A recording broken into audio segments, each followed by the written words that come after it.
The following is a presentation of iRacing.com Motorsports Simulations on LSRTV, the voice of sim racing.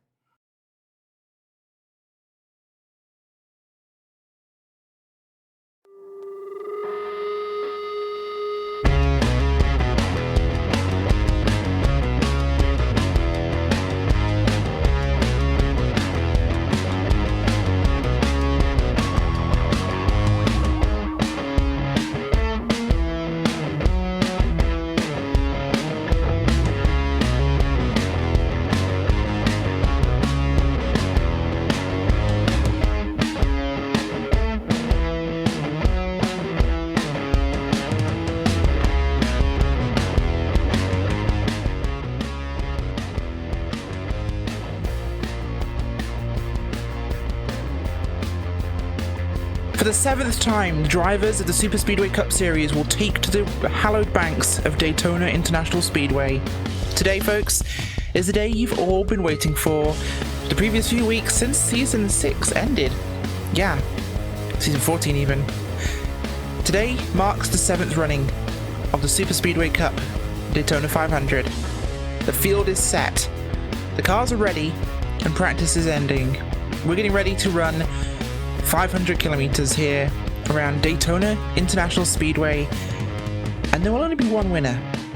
There'll be many winners this season, and theoretically we had our first points race last week out, but this is different, and this is special. Welcome to Daytona. Good evening, guys. Welcome to LSRTV, live here, of course, on iRacing Live. I'm Rachel Whiteford. I'm joined here by Cisco Scaramouche. We'll be joined by Evan Pasoko shortly, of course.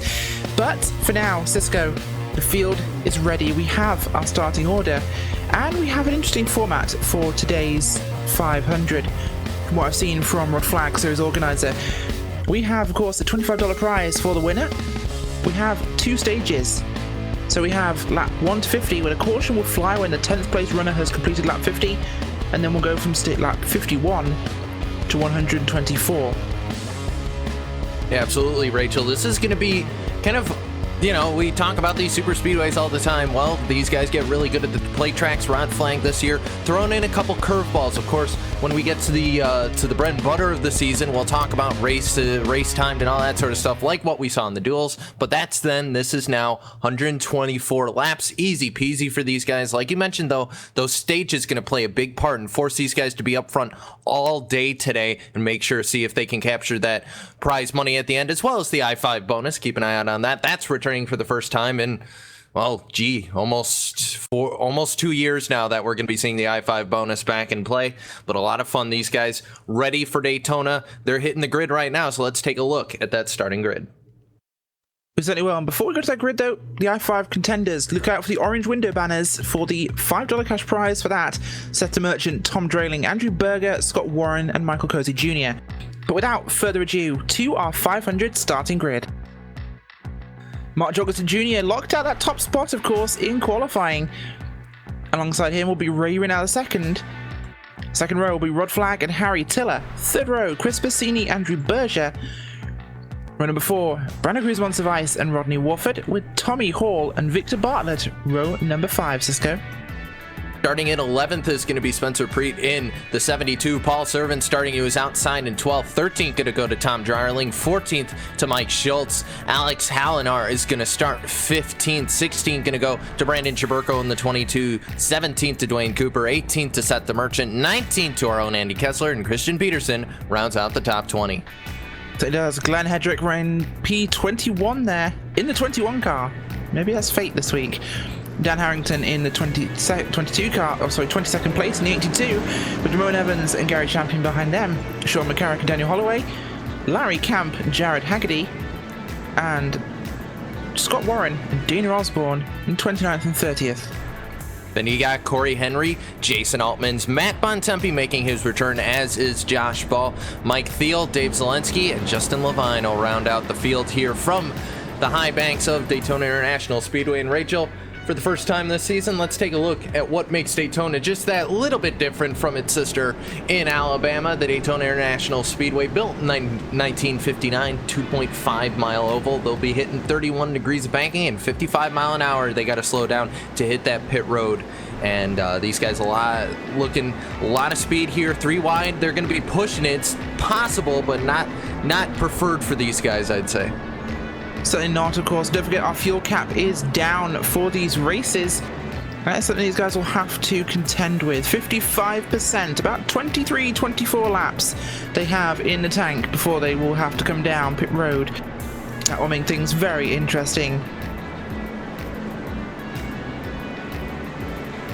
We'll be heading through turns number 3 and 4 now. The field will line up 2 by 2 for the start of the 7th running of the Superspeedway Cup, Daytona 500. The iRacing.com pace car will pull off and make that hard left turn down pit road, leaving the field in the command of Mark Jorgenson Jr.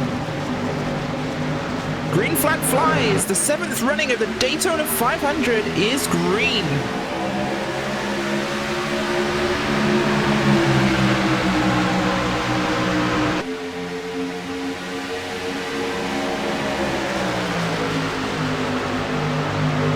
Turn 1, Mark Jorgenson Jr. right now second up the high side. The high side getting a bit further back there, Cisco. Just dropping back. It's one of those difficult sloppy starts in that high side. Harry Tiller will drop down though into the low lane as a bunch of the other cars will still right up there on the top with the likes of the 24 and the 7 staying up high.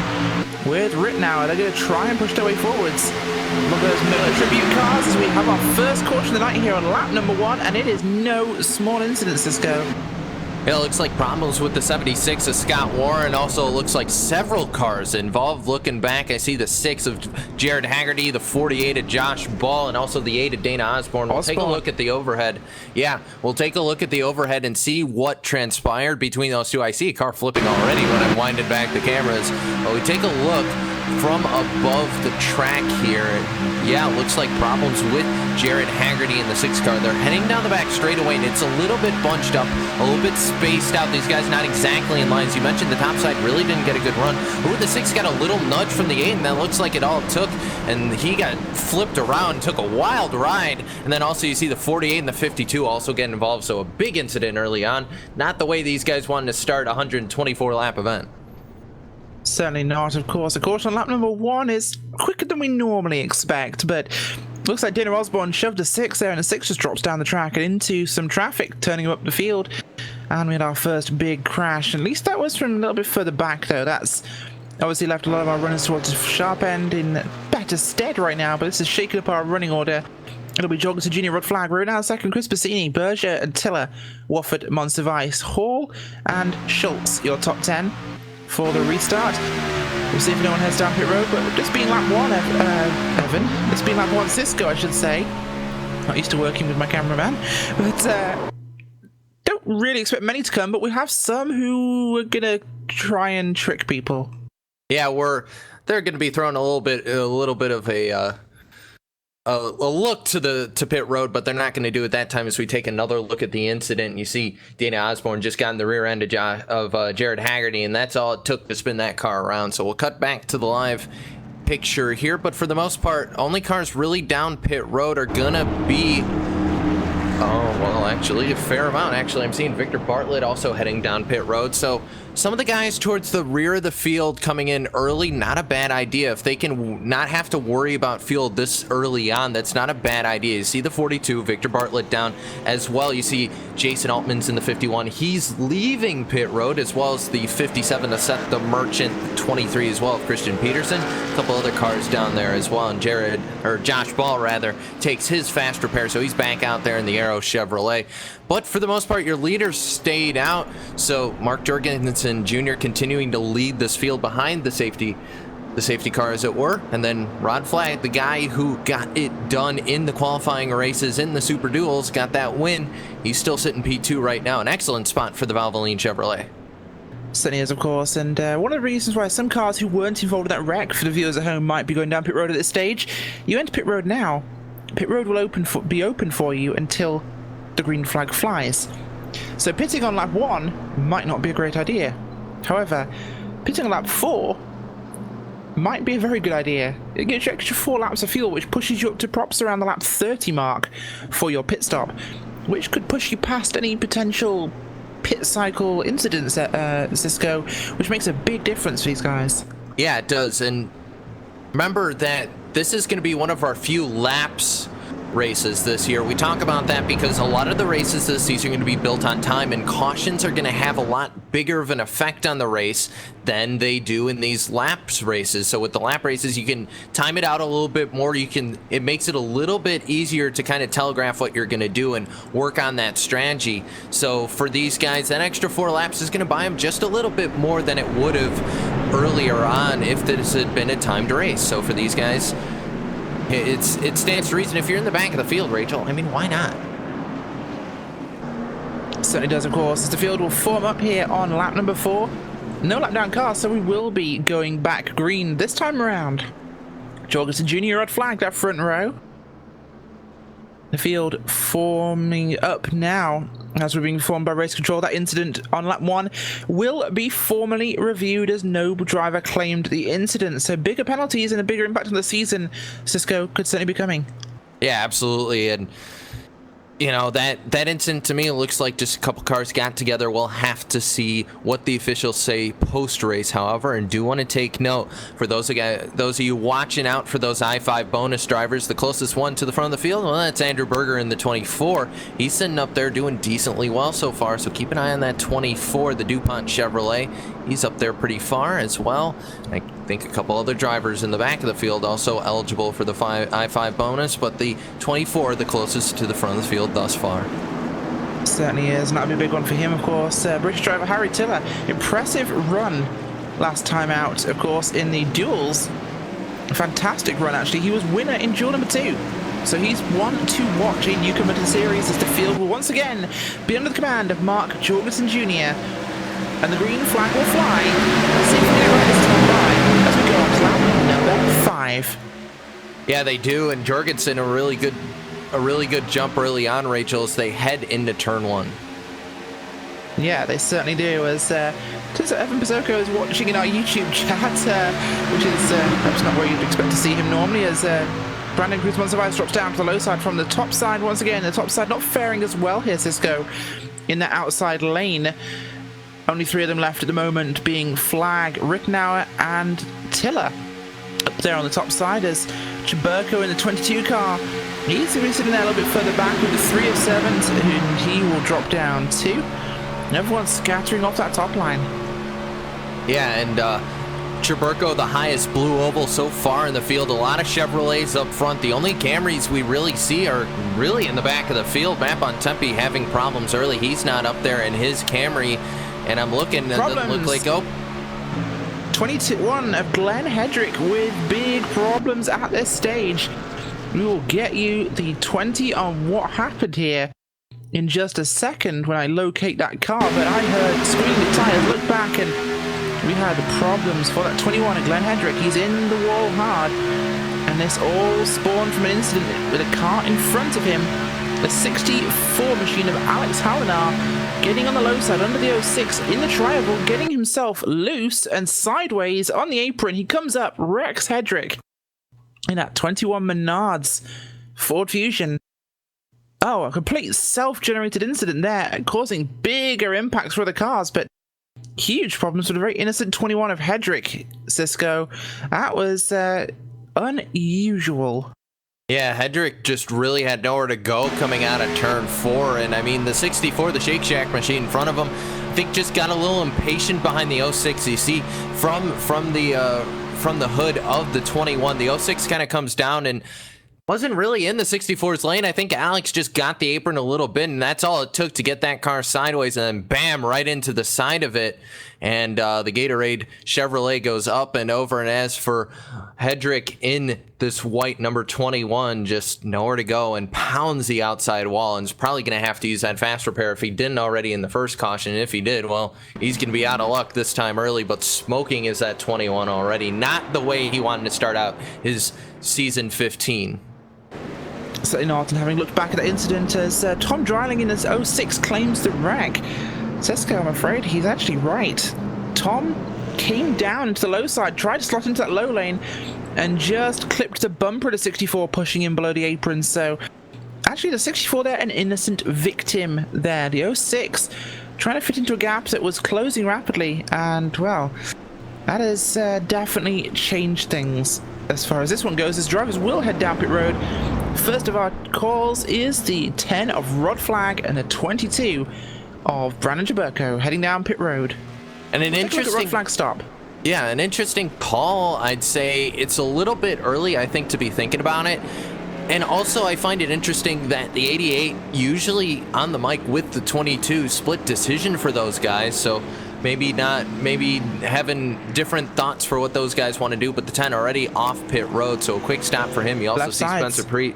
Yep, left sides on that car, as well as 2 tires, and then you got 2 cars also heading out. Corey Henry in the 12 and Scott Warren in the 76. They're heading off pit road. Tom Dryerling, who took the caution or the cause for that incident as well. The 82 of Dan Harrington, the 52 of Sean McCarrick.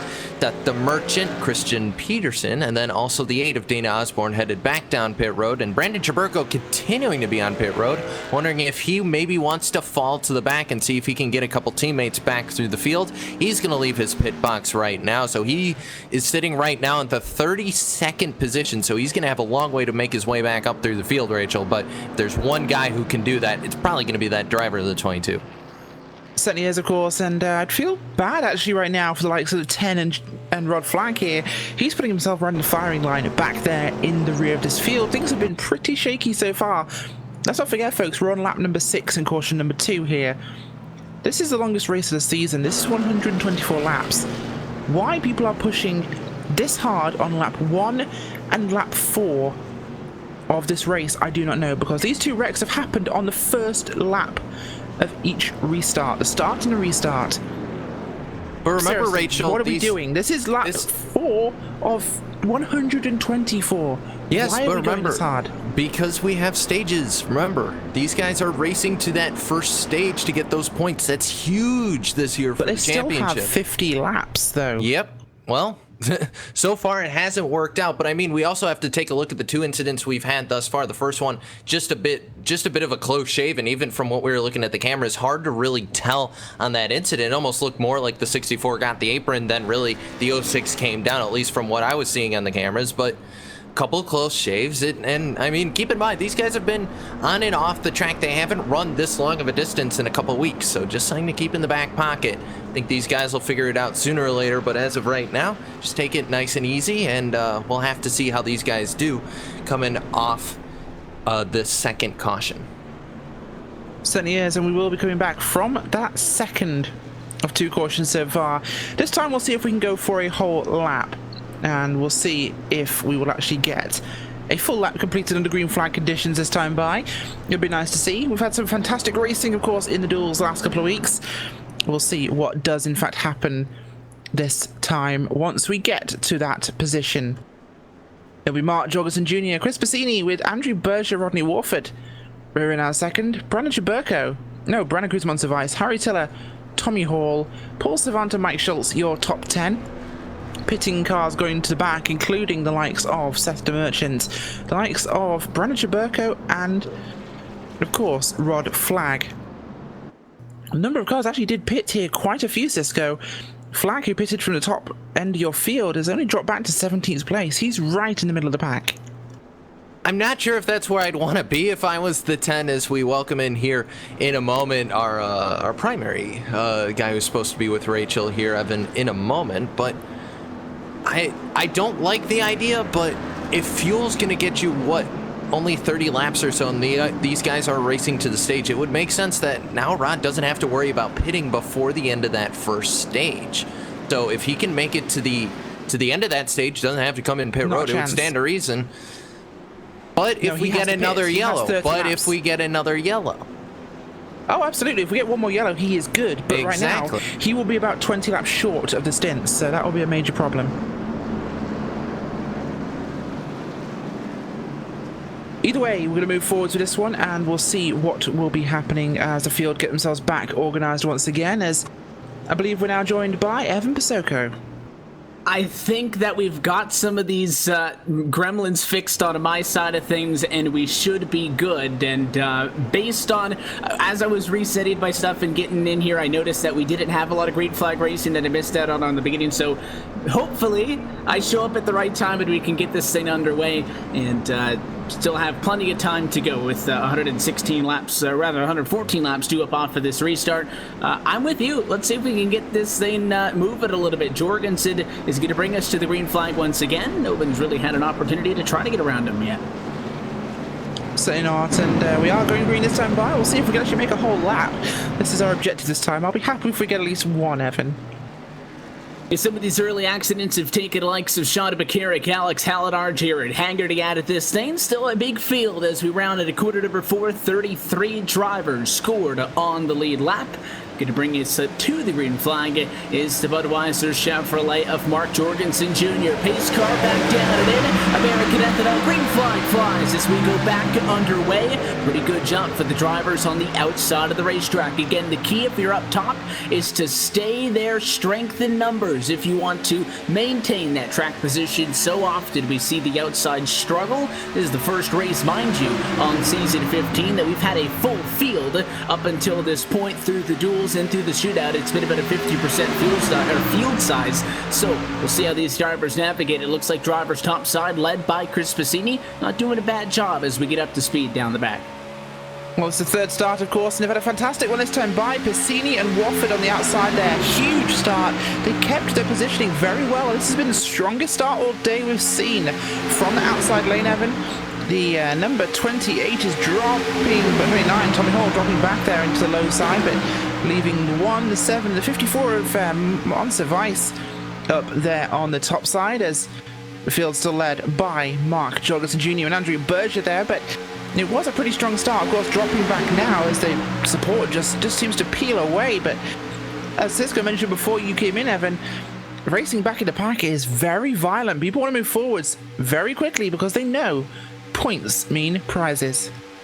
Right, and because we have the segments in this season, and first time going to be introduced to here tonight with the stages, you want to get up sooner than later. So, it's a 124-lap race. You got 123 laps to get yourself into a position to fight for the win, but at the same time, exactly to that point as you just noted, nobody wants to hang out in the middle of the pack. So you're either going to drop to the back and get out of that hornet's nest, or you're going to try to make an early charge forwards to the front. Problem is, only so many drivers can fit inside of the top 10. So when you have a lot of people really aggressive in the middle of the pack, you find yourself getting into trouble. As such, inside of the racetrack, opening up a gap as we work at a quarter number 2. Piscini still leads the outside, but he's all but by himself, all alone on the outside, using the pinch down, the side draft down the back straightaway to not fall back any further, but in the corners, he's not going to be able to hang on unless he gets some help.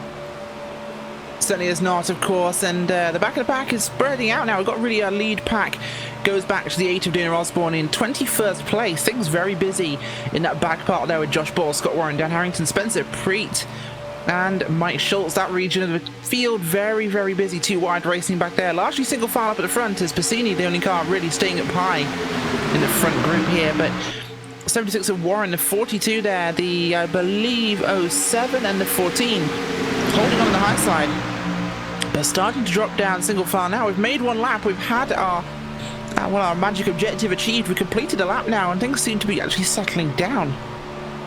And an interesting move up front. The 69 of Harry Tiller went to the outside, picked up Chris Piscini, and I thought for a moment that things would all be good for the one. The one then took that open spot on the inside and left the 69 out to dry. So Tiller is for a season. Big problems. In that second group, we just had contact with the 63 and the 16 here. That is the likes of, as I find those numbers for you, big problems for these drivers here. This has got a 16 car of Mike Schultz there, and the 63 car belonging to, that's not actually a 63, I am blind, it's the 83 car of Ramon Evans. We'll take a look at the replay for you there, and well, contact happening between the 16 turning Evans into the outside barrier. Big impact, huge crash for a number of cars. And as soon as that happened, the 16 came over the radio and apologized for that one. Schultz took responsibility for it. Not necessarily an accident that came from overdriving, but when you're trying to bump drafted for these drivers just outside of the top 10, they really weren't at all that bad of a spot, in all honesty. Just out of the top 10, single file, not really in all that craziness. That would have been a couple of rows behind him. And the 16 just wasn't square. When he lined up for the bumper, he made contact on that towards the right side of the bumper, and then when he tried to center himself, because he had already locked onto the bumper, he essentially takes a swipe at the back end, and Remote Evans is going to spin out in that situation every single time. So we slow him down for a third time tonight inside of the opening 15 laps. Drivers down pit road, led by the 88. Yeah, they certainly are. We'll take a look at what Jorgenson Jr. goes for. We saw left sides and fuel for the drivers last time by. Mark Jorgenson Jr. going to be not going up in the jacks, just Sunoco race fuel for the 88 machine as he will get off pit road first, of course. It seems to have been the way for a lot of those drivers as well, Evan. Only taking fuel right now. Harry Tiller has stayed out, though. Hasn't pitted yet so far. Will lead on lap 16. It'll put him to the top spot, and we are going to see a lot more pit stops than what we have in seasons past, because as we noted, the fuel cell for this season 15 championship down to just 55% of a full tank. So you're not going to get much more than 23, 24 laps out of a tank, and that's really if you're pushing it. So we're kind of used to seeing drivers go through a short 7 or 8 lap stint and not come down pit road because they can go almost 40 laps on fuel under last season's rules. Well, that's not happening this year, so you have to expect that you're going to see drivers down pit road almost every caution flag, because an 8-lap run is now almost over a third, really, of the fuel that you have on board, so you cannot afford to stay out. So it is a little bit of a gamble on the behalf of the number 69 machine to stay out up front. It's going to help him. He'll go up front. He'll get a bonus point. He may drop down this time off for the quarter, but again, the risk with this is if you start to get off cycle and then we go green, you're going to come up about 7 laps short of what everybody else can do. You then have to pit by yourself, and that's what nobody wants. Certainly is, of course, and he does come down pit road this time by. He was doing it for the points led, or laps led point, I should say. Harry Tiller will come down pit road for his service. Of course, the danger here is it puts him back in the pack where all of our wrecks have happened so far, Evan, so it's going to be a real risk. But these guys do have a backup car available. They need to be careful not to use it too soon, of course. This is a long race, and we're not even at the 100 to go mark yet. And it's always nice to have that one quick repair available. It's something that at times in this series has not been available, but more times than not, it is in the rules and it stays in for season 15. But I don't think that you can really go out there and race knowing that you've got a backup car, and quite honestly, I don't think anybody really does. I don't think you go out there and say, I'm going to go out there, drive crazy, and if I wreck, hey, I have an extra car. It's a good thing to have, but nobody wants to have to use that up, because sure, you'll get back to what basically is a brand new race car, but you're back in a pack, and it just doesn't make sense to me for somebody to race, with a reckless endangerment to the point where they're only doing that because they have the backup car. Now, some of the drivers involved in these accidents obviously have had to use those quick repairs. We've seen a handful of heavy pieces of contact so far to this point, but not everybody that has been involved in these accidents is going to have to use that quick repair. If you've got a little bit of damage on the car, or even a fair amount of damage, you can decide to stay in the pit box, try to get that damage fixed, and then get back out there. Car's not going to get back to 100%. It might not even be up, good enough to the point, Rachel, where these guys can fight inside of the top 5 or top 10. But as long as the car's okay to be able to just stay at the back of the lead pack, then they can decide not to take that quick repair, use it later in the race. The thing that you would hate to happen is to get into a wreck, say on lap number 1, use the quick repair, and then get into a wreck on lap number 5, and then you're stuck with that car for the rest of the race. Certainly, you do not want to be in that sort of position for this race, of course, and it'll leave you in a pretty bad spot, things going forwards. There's a lot of time to go, and just saw the 22 Chaburko come down pit road that time. Looks like he's going to play a strategy game on this one, Evan, as we are going to get 2 by 2 by 2 now. Chaburko going to play a fuel game, coming down just to brim that tank. And he's not the only driver who's going to come to top off. Looks like Cheburko, since he's back here and he's got time to do it, he'll take tires while he comes down and tops off at a fuel cell. Same thing going on with the 64 of Alex Hallinar. Also on pit road to top off, Jason Altman's the 10 of Rod Flag. So a couple of drivers coming in, kind of similar to what we saw Harry Tiller do. He decided to stay out, take the bonus point for leading the lap, and then pitted the lap after everybody else did. So he's back in 24th position. Obviously, you give up the track position, but that is a strategy called, knowing that with the restart coming up with still 106 laps to go, you've got more than what is a regular race distance in this series to go. No rush getting up to the field, maybe drop back just a little bit, and based on the attrition rate early, that might be the call to take. Certainly could be, and being a little patient, we got a lot of time to play with, so always one. And drivers, of course, like Cheburko, who are confident they can probably get a win this season, well, they can afford to perhaps not get a stage win for the points. It might be vital for some people, but, well, for people like him, I think he can afford to play this one cautious and go for the overall win later on and let the field thin itself out, which it apparently is going to be doing, Evan, as we come towards the green. The more and more you start to get to third and fourth accidents on the night, drivers are going to run out of those quick repairs, and a number of cars on the lead lap is going to dwindle down. We started with 36. This one comes with 30. On the lead lap, Josh Ball from the back to the front. He'll get us back underway, but not a good restart. Outside, the 26 is moving at issues as Peterson goes to the apron. Brennan Cruz Monsivice does the same thing here too. Wants to drop back, and no, they move back up the track, actually further down the order. This is going to cause a massive congestion back in the pack as we're a little bit three wide for a moment. Things will filter out. A lot of movement around on the track there as the 18 super slow there, causing a bottleneck on the outside lane. This car's not sure where to go. We're going to go three wide, 21, 00 and the 1.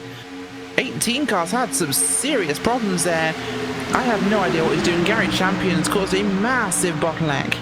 And you can see the 00 is trying to get it going to the back bumper, trying to push, but just look at the speed difference through the quarter between the drivers on the inside and the outside. The driver in the worst position here is that one machine, and he is just going to merge himself in line on the top.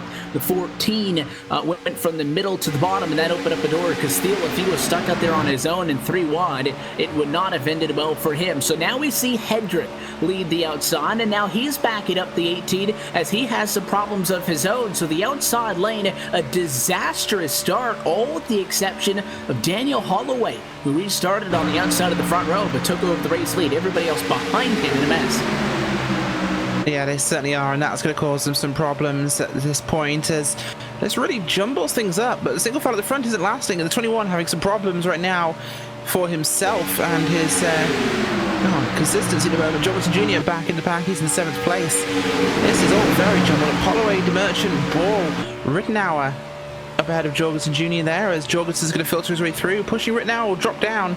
Will slot underneath him, or try to, as things get a little bit shaky there. The field really trying to work their way around this one as, yeah, this is very, very shaky at the moment, Evan. Surprised we haven't had another caution yet. Yeah, the guys on the inside have been all right, but it's that outside that really gets me nervous because you've seen the accidents tonight happen and how easily it can happen when somebody gets into the back of somebody else, they're not lined up, and that car just gets shot right up the hill. And the wrecks are so bad because typically nobody spins down to the inside. They're going to go up into the fence and come back down in front of traffic. And with how much that outside lane was checking up, you had guys bouncing into each other, and it could have been so easy for somebody to get turned around. Pretty lucky that we were able to get through all of that chaos on the start. One driver trying to make the outside work, but he's not willing to commit to it. The 88 of Jorgenson from 5th position. You see him sticking nose out to the outside. He wants somebody to go with him. Stuck out last time, nobody did it. He went back down in line, but this time down the Daytona Super Stretch to quarter 3. Looks like he's going to commit to it. I think he wanted Josh Ball to stay up there, and now nobody is going to go with him, and he might lose his spot on the inside if the 61 fills the gap. No, Thiel lets him back in line. He does indeed, thankfully enough, as this will go completely single file towards the front. The 21 stays high, but he's got other problems to pay attention to right now as the entire field is largely single file. Hopefully he'll drop back in line after this lead pack as the 22 pushes a car forwards. Sandy Kessler in the 51. No, Jason Altman, sorry, getting pushed past the car of Kessler by the 22 as they lead that second group. The 21 will drop in line behind your lead group here. Behind Tom Drailing, as we have another push moving outwards, led by Daniel Osborne and the 24 of Berger. The 06 of Drailing will go with them, I think, as the 21 looks to make it happen too. Could be forming our second line, but look at the advantage there for the, wow, Altmans and Chaburko. With that line moving up, they sucked up so fast, bringing the second group into the lead part here. 20-car lead pack here. Things are about to get busy. Look at the momentum the 21 car has, 22 even. Yeah, if you want to go and you get a couple of drivers on the outside, you can hustle. That just shows you how much running around the drivers on the bottom have been doing, though. Osborne going to drop in line. So does the 24 of Andrew Berger. So they picked up about 3-4 spots on the outside, went back down to the bottom, but expected to make another move outside. Looks like the 8's already doing so. He'll follow Wofford to the outermost lane down in quarter number 3. But the reason the guys up top can get such a run like that is because when you're in line on the bottom, we talked about trying to stay off the bumpers and keep it easy. Guys are feathering the throttle, trying to stay off each other. An aggressive move by Paul Servant to bring Justin Levine with him. A lot of people not sure what lane they want to commit to. Swap it up to bottom all the way through the top 10. Yes, absolutely. And right now that's the 3 of Servant, as you mentioned, the 14, the 8 of Osborne. Osborne's used that momentum to carry himself forwards. Things getting busy at the front there. The Merchant looking like he wants to go for something. Goes to the outside. We'll get a push from Jorgenson Jr. And we'll see this go forwards now. But no, abandoned. The 18 drops back down. The Merchant will go in line in front of him. So they're playing fair at the moment as this outside line really begins to form now. Will they hook onto the elevator and ride it forwards?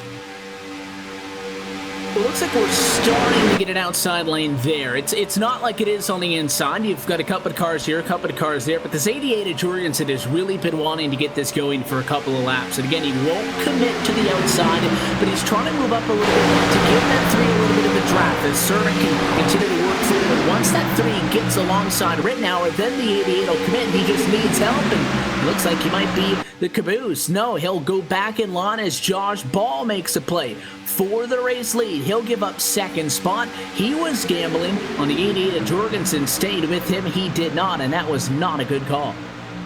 Not at all. And Jorgenson Jr. playing games already, not like we would expect it to be any other way. Josh Ball will drop back into about the 5th spot there on the inside line. Paul Servant still leading that run on the outside, but it's not really hooked up properly. There's him, there's the 14 of Justin Levine, and we've got the 24 Andrew Berger there. But they're sitting back. They're not quite getting a good run. And they aren't making that momentum happen, but here comes the 88, picking the right moment. And he'll ride that train up towards Daniel Holloway. Holloway just jutting out a little bit, trying to get in the line, getting away the outside line, but look at that, Jorgenson Jr. picked the moment perfectly. And he rides that train all the way to the front and managing to keep the momentum in the corner. That is a huge head of steam they've got, and he should clear him this time by, and we'll see if he drops down or he'll pull Servant with him. He's probably going to have to drop down for turn 1 here.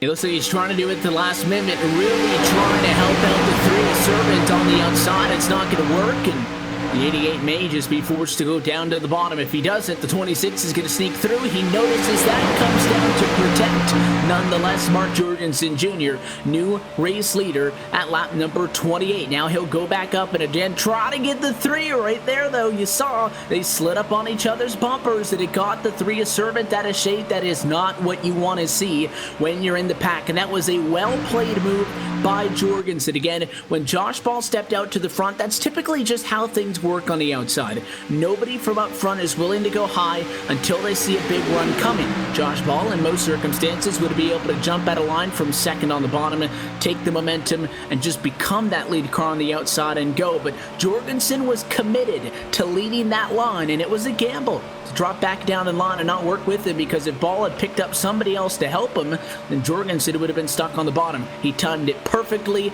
and he is no stranger to working the draft just like that here at the plate tracks, and that's why the 88 started up front, and that's why now he's back up front. So he is, of course, and things get a little bit shaky. The back of this lead group here as the 7 trying to pass the 14 there. A bunch of cars going to go try and round that 14 car on the vine. So a couple of cars heading to pit road, including Josh Ball, heading on his own. That is unusual. Josh Ball going down on his own to pit road on 29, having to come in for fuel. And he's going to be alone. This will be a major downfall. Yeah, that's definitely not what you wanted to see, and he was out there on he hadn't topped off on the 2 most recent caution flags, so he needed to come down and get gas again. 23 laps is the maximum that these drivers say they can go on fuel with a 55% fuel cell. Meanwhile, back up front, look at the 7 and the 1. Watford and Piscini, we were just talking about how they were working up to the outside, back outside the top 10. They are in the top 5 this time.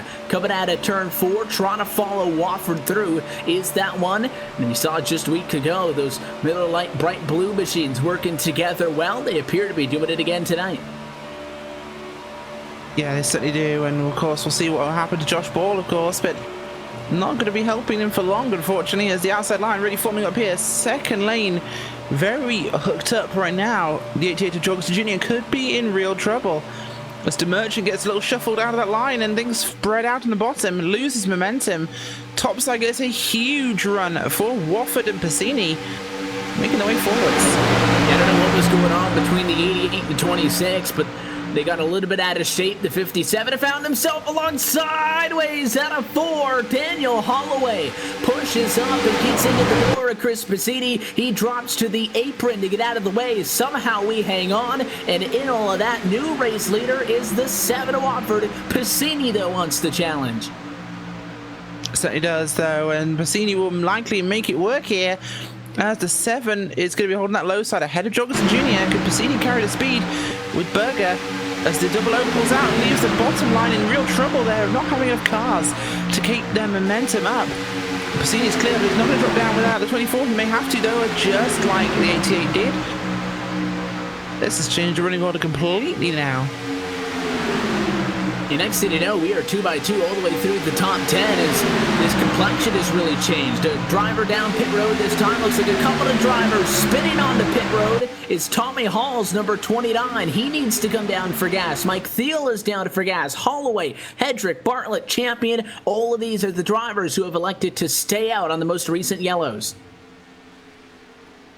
Absolutely, as right now the 1, the 7, the 88 will lead the inside line. No yellow for that incident though, of course. We are on 33 now, so we're heading towards the time where people actually have to pit if they have not earlier on, of course. And we said this, we could have some issues with the green flag stops, but I wasn't really expecting we'd make it to green flag stops at this point. We might be coming up on our first stage end right now, and well, the battle's going to get heated. Yeah, that's why, and maybe as well, you got to keep in mind with the drivers out front right now being able to make it to lap 50 and to end the stage. Probably not going to be able to do that with the fuel on board. So the drivers pitting now should be able to complete the stage. So they're not at all that much of a disadvantage. Without that surefire caution coming up at that point, they'd really be in a bad spot because now they're off cycle. But I think they will end this stage on cycle because the guys up front are going to have to pit to make it there too. Yeah, they certainly are. As going around some lap traffic up top there. The 61 car up on the high side. Mike Thiel going down a lap. Another solo pitter as the Merchant will go for pit road. Will anybody go with him? No, another solo pitter. These early cautions have really shaken things up, forcing people to have to go on their own to pit road. And that is a big deal, seeing Seston Merchant of all cars having to go. And the one thing that you never want to have to do at either Daytona International Speedway or Talladega Superspeedway is pit by yourself, because well, you're going to get back out on the track by yourself, and that's about an 8-mile-an-hour difference to the drivers in the pack. Those guys are really going to find themselves in a tricky situation as far as trying to stay on the lead lap. Look out, lap car on the inside. Oh, worse positioning for a lap car there for the 52 machine. That did not help Sean McCarrick there. Definition of in the way, as the entire field has to bomb burst around him. This is really shaking things. The 1, the 7 and the 00 out front there, the 88 in that second group, the 24 on the outside on his own. Chaburko up at the high side. We're going to have to see these guys pitting fairly soon now, I think, and well, they're not all that organised. And I have to imagine that that's going to be a penalty for the 52 of McCarrick, because it is in the rule book that those lap machines have to stay high to let the lead pack go. In past seasons, that has not been mandatory. It is this year. So that may be a penalty. We'll keep an eye to see if that comes through. Nonetheless, that really did break up what was going on up front, because I think that the guys up front were just expecting the 52 to eventually get out of the way, Rachel, but also he's got damage, so he was really off pace with the closing rate was so quick, everybody had to dash up to the outside. Luckily, we were able to make that work because we were 2 wide for position, so with the lap car on the inside, it ended up 3 wide. Everybody was able to hang on. It did, though, break up the momentum of the outside of the racetrack. Certainly is, of course, and they're all single filing out right now, of course, as they get themselves down and organized. 22 leading that second lane. Coming forward, so quite a few cars involved as Ball is up there, even though he's a lap down at this point. More lap traffic on the low side. 3 cars. Are they going to go high, or is this going to be another blockage for our lead group to deal with? As more cars will split off between the 1, the 7, the 00, the 88, all coming together. And this is what you need to do, Evan. Come as a group with a big lockup for the 1 of Chris Bassini. Huge lockups. Harry Tiller spins it out on pit road. Oh, mistakes for the Englishman as he donuts himself onto pit road, locking those rears. That's embarrassing. Watford got really sideways. I'm not sure if he was able to get down to speed, but obviously the biggest issues were the 69 to Tiller. That's going to be at minimum a speeding penalty, and it's going to cost him a lot of time because he had to get the car righted. Everybody else is leaving pit road just as he gets into the box. The call for most everybody was left side tires and a full tank of fuel. Yeah, certainly is right now, and they're going to have to do just what they are doing there as more cars will come down pit road. The second group, 7 to the 14 of Levine, and Dana Osborne, that next pack, will come down pit road, leaving the field to be led by the 21 of Glenn Hedrick. Actually, no, that'll be a lap down, I believe, for Hedrick at the moment, as he will filter through. Caution now, ready to help him, of course, the 12 up there as well, Corey Henry out front at the moment, the 42 as well up there. That's another lap car. These are actually 2 of these cars are lap vehicles at the moment, so the leader right now is Andrew Berger, I believe. And what the 48 wants to do is, when do we get that caution at the completion of stage number 1 at lap number 50? He's in the lucky dog spot. He would get the wave by, so that's why he is so adamantly trying to stay in this lead pack. More drivers down pit road. We got the 22 of Brandon Chaburko. Here comes the 24. Jason Altmans is also in. Looks like all of those drivers able to get him slowed down. Tom Drierling, Corey Henry also down pit road. Fascinating, though, considering we have seen a good amount of yellows early in this race, Rachel. We saw 3 at lap number 15. That would mean at maximum, 3 different fuel strategies, but I'm amazed to see just how many different factions are coming down pit road as opposed to big groups. Yeah, absolutely, and that's always going to be a thing for this. It's difficult to get yourself in the right position for this, and with everything being shaken up now, it could be a difficult opportunity for some guys to get themselves into position for this stage win coming up in only 10 laps time now, so we'll see what will happen as the 1 is going to be out front once this cycle completes, with Chris Bassini, Rodney Wolford, Paul Servant in that group. Brandon Cruz, Montevice up there as well. This one has really been shaken out as well. The 88 is actually not with this group, so not the best of stops. So that basically was the last of our leaders who had to come down pit road. It was Andrew Berger who was scored in the race lead the last time by. So we're going to get an updated look at really where everybody finds themselves as of this time around. But because we saw so many small groups of 3 drivers here and 4 drivers there, it's been difficult to maintain a large lead pack. But I think that 24 of Andrew Berger this time by with the 51 out of the back end is going to maintain the 2nd position. Brandon Chaburko will go to the race lead through all of this. Looks like, though, because he's by himself, Berger and Altman should be able to catch him. They're 2 seconds off, and then 2 seconds behind them, a big group of drivers led by Chris Bassini. So the green flag pit stop split everybody up. It'll be a family reunion in about a lap or 2. Certainly will be, and that will be interesting. Oh, there's 3 wide past Drailing there. They'll just manage to filter through. But Drailing actually on the lead lap at the moment, so that's interesting. He is scored up there, so he's just not on pace. Nobody wanted to work with him at that moment in time, so unfortunate there. Chaburko up front, though. I think he could still be scored as the leader. I'm not sure. Caution. The caution will fly Interesting. Oh, that was off turn number 4. And I'm trying to find out who was involved in this one. Josh Ball. We have cars. He's on his roof. And the 00. Oof. Oh, the 42 gets turned by the 26 lap down cars. Causing this caution, I believe, at the moment is, yeah, the 42 gets turned. And very similar to other incidents that we've seen tonight, Victor Bartlett coming off of the corner as he comes down the banking. That car gets really light, and at 26, again, you just can't be on the left rear. And as opposed to somebody getting turned up to the outside fence, the 42 gets turned down to the inside. But the problem was he didn't get shot off to the bottom because the 26 kept getting pushed into that quarter panel by the traffic behind, who obviously couldn't see anything else. And that basically kept the 42 on the double yellow. So the 00 gets tagged. And that 48 machine of Josh Ball, he was almost through it, Rachel. He was able to avoid contact, but took such a sharp turn to avoid it that he spun himself out, and I think got the worst of it as he nosed it into the inside fence. His night is done with. Certainly is, of course, and his night will be very much done at this point in time, as Ball completely finished. Seal has apparently just dropped out as well, so this should cycle things through. We'll have a sprint, actually, Evan. We're going to have a sprint to lap 50, which I think we'll have another caution after this one immediately, because we'll be in a 4 or 5 lap run to, in fact, no, a 3 lap run, I think, to the 50 lap caution for our first stage. And somebody wants to win that. There's going to be a wreck at the front. I'm calling it now. Well, it's the first stage, so everybody obviously throughout the entire season is going to want to get stage wins, but I think it's a little bit extra incentive to win the first stage race. And if you win the stage race, you're in the best position out of anybody. So obviously you want to be up front battling, and the stages are only going to add to that.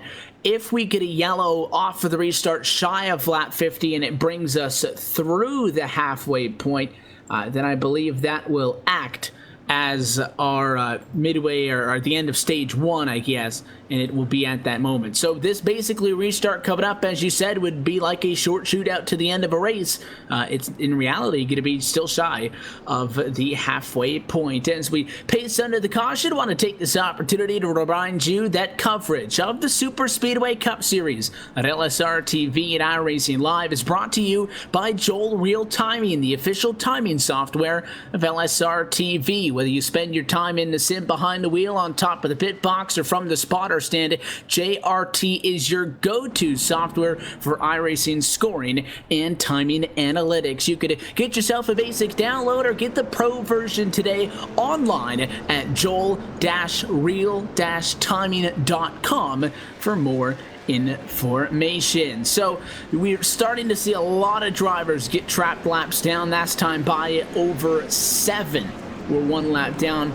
This yellow, though, would have done a lot more damage, Rachel, if it came out maybe 3 or 4 laps earlier, because quite honestly, we just finished our cycle of green flag pit stop, so could have been a lot worse as far as really screwed with everybody's strategy. I think almost, if not everybody, had completed service by the time the yellow actually came out.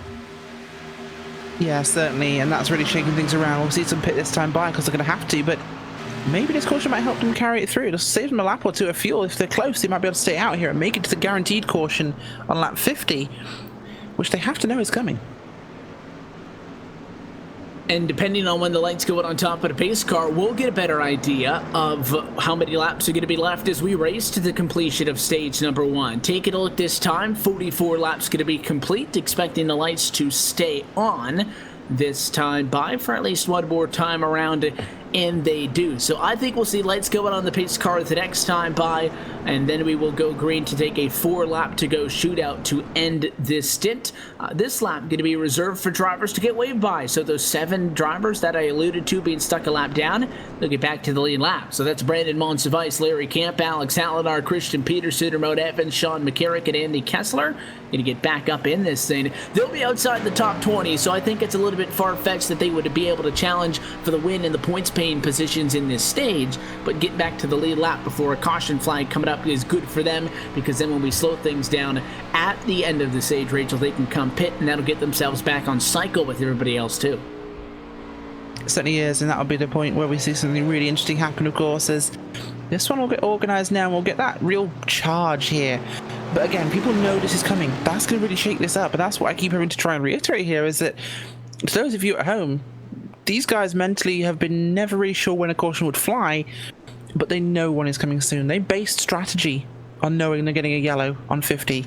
So this will really shake things, but Cheburko's got to think he's in the catbird seat right now, because he is riding up front, and front is the safest place on this track.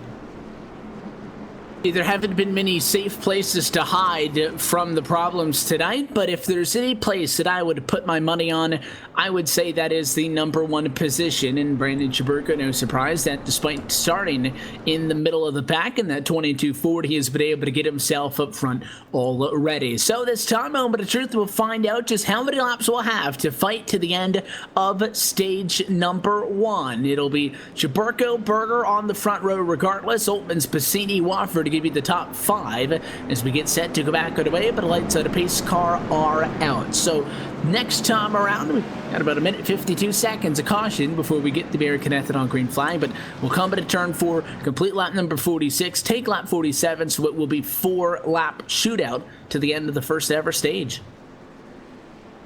So it will be, of course, and 4 laps of carnage is what I'm expecting to see.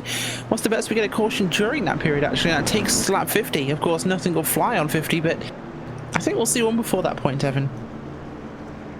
Basically, it's like a 4-lap to go restart at the end of the race, except the only difference is at the end of the race, if you wreck close enough to the start-finish line to still spin across the line, you're okay. You can spin across the line and get yourself 7 stage points, but one would think that you would want a race car left after that to still be able to race. So it'd be a little bit less than what we see at the end of the race. That's what I would like to think. Nobody knows, because you look at the cast of characters up front, these are drivers that may end up battling for this race win when it comes down to it. So they might be kind of sizing each other up and kind of seeing who's got what come the end of the race. Oftentimes, you know, we have drivers who hang back as a part of a strategy to not be up front, to stay out of trouble, almost sandbag to an extent, and then late in the race they'll make the move to the front and kind of try to catch everybody off guard. So I'm curious just how much everybody's going to put into this, and if there's any alliances that have been worked out inside of the top 10, how faithful those will remain.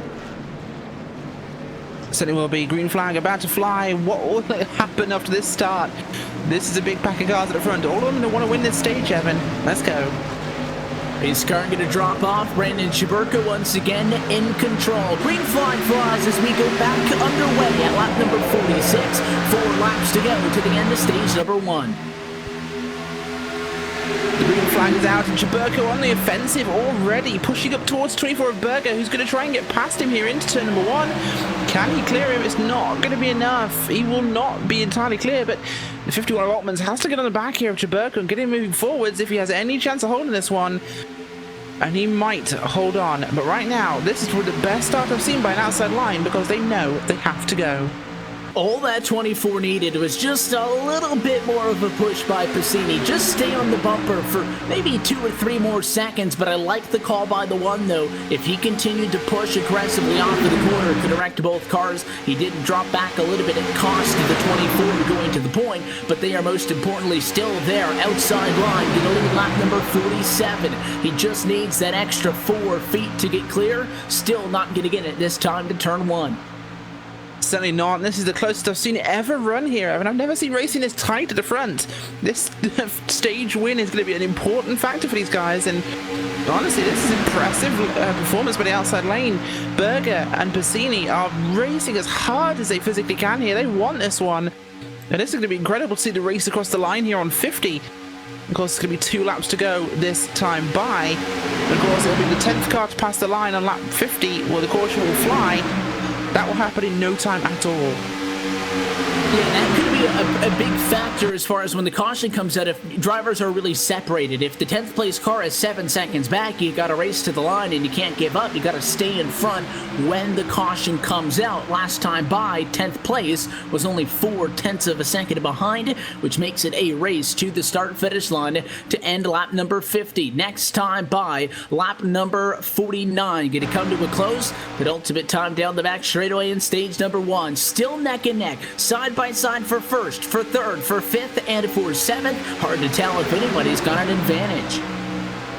Yeah, right now I can't see any advantage. I've never seen it stay this close for so long. There's lap traffic on the outside. That'll be Josh Ball.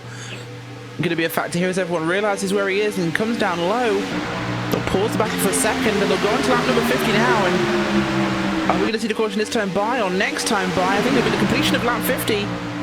We've definitely seen 10 cars cross. That happened in seconds, or a second even.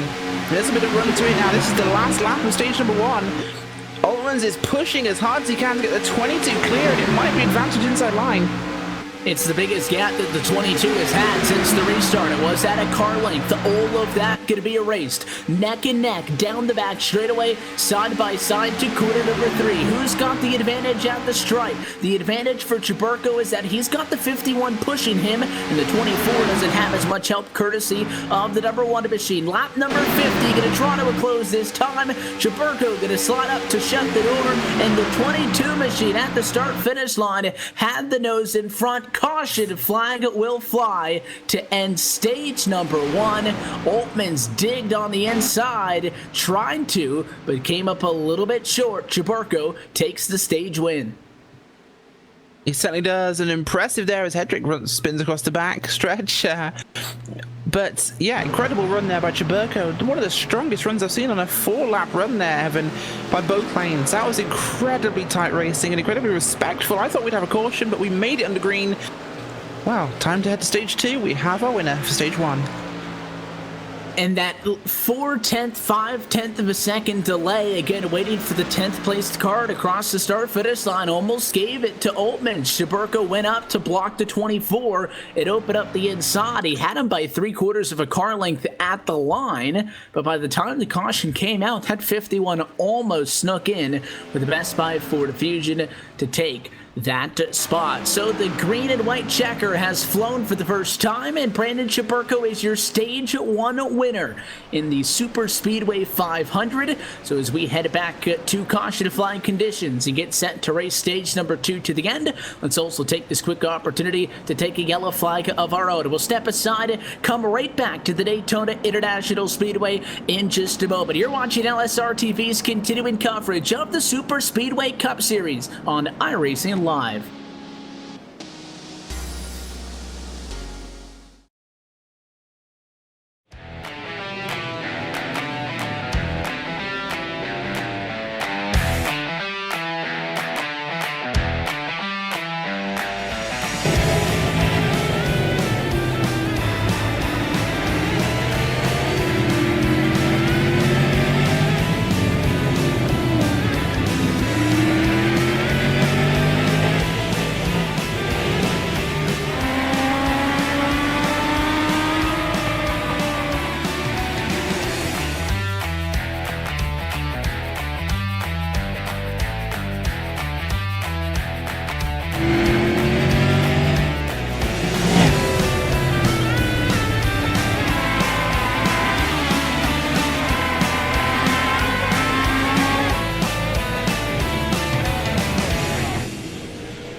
1.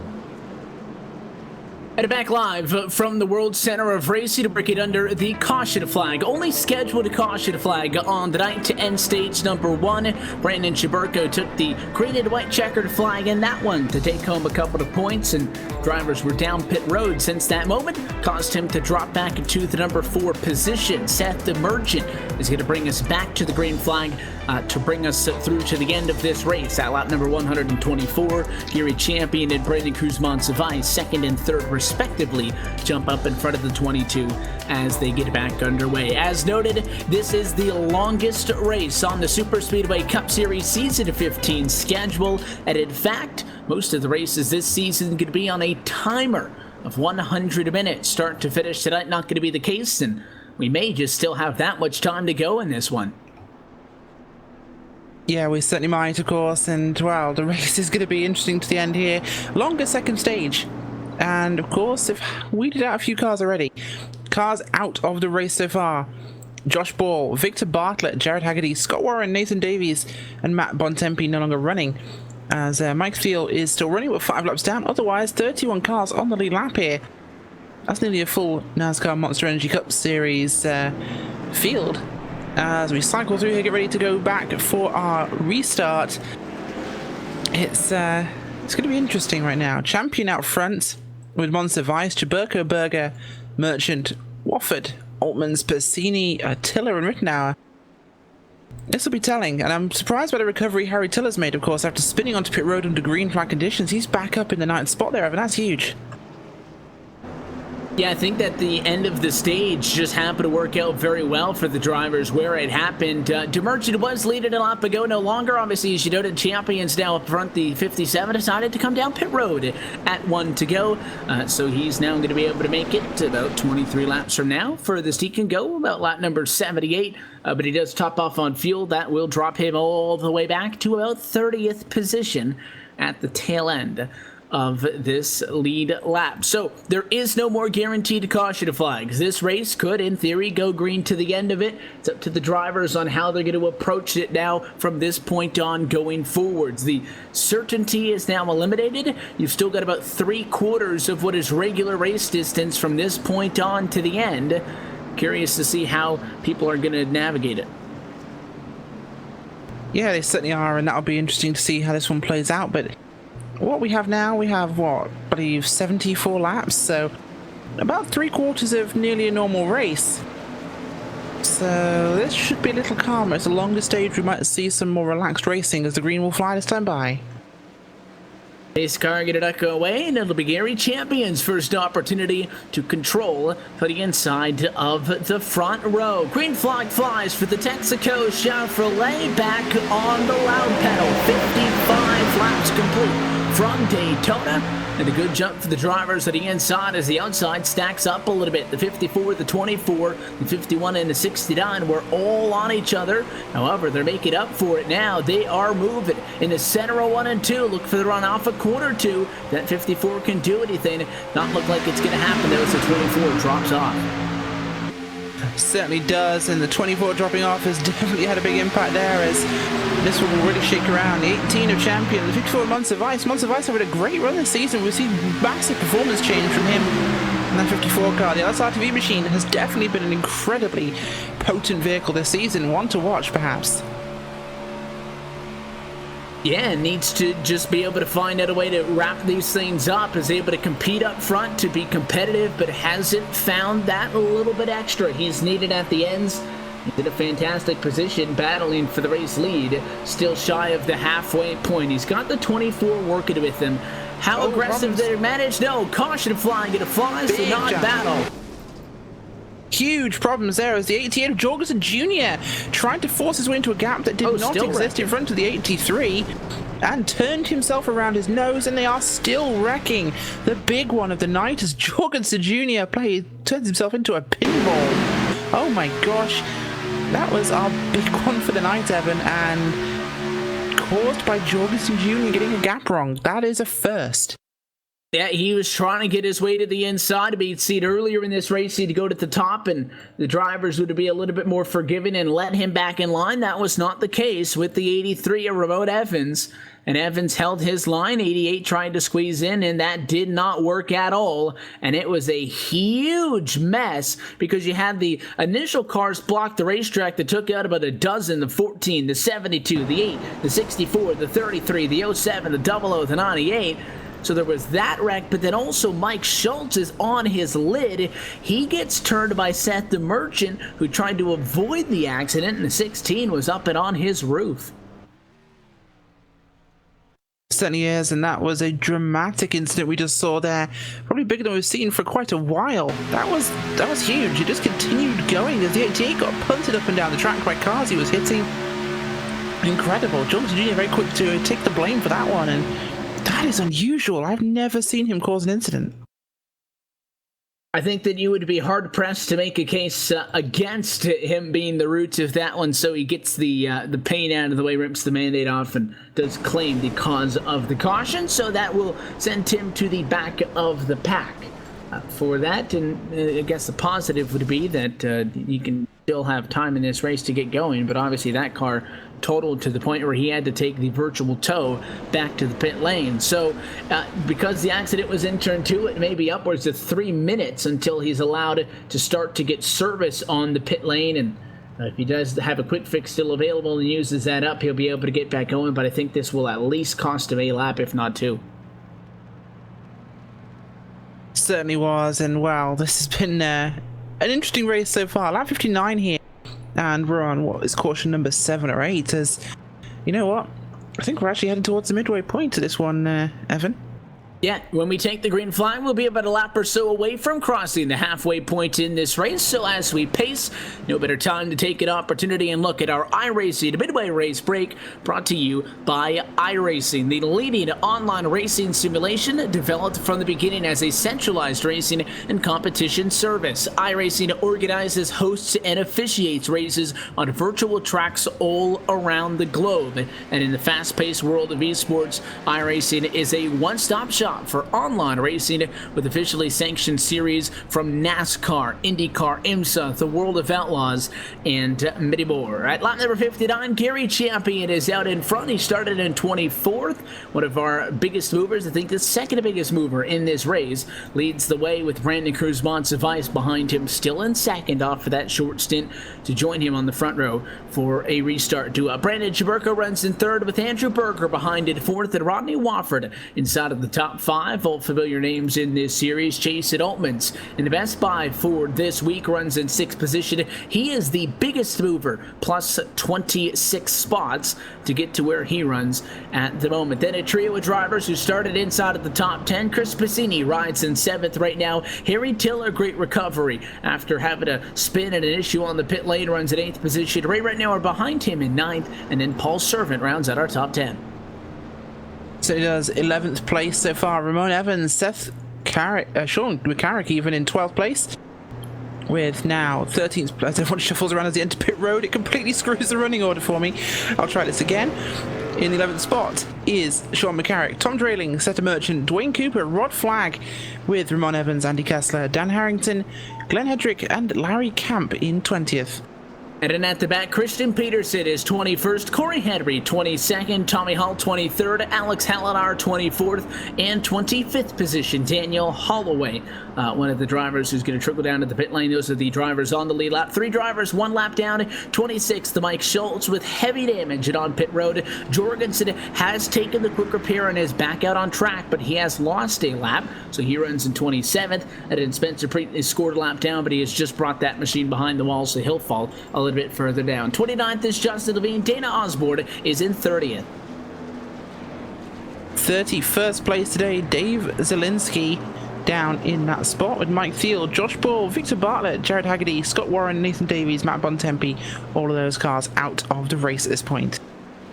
So that's a look top to bottom at your iRacing Midway race break. For more information on the wide variety of sim racing possibilities online, visit iRacing.com and sign up today. If you're interested in signing up for a first-time iRacing membership, there's no better time to do it. Some promo codes available through the rest of 2017.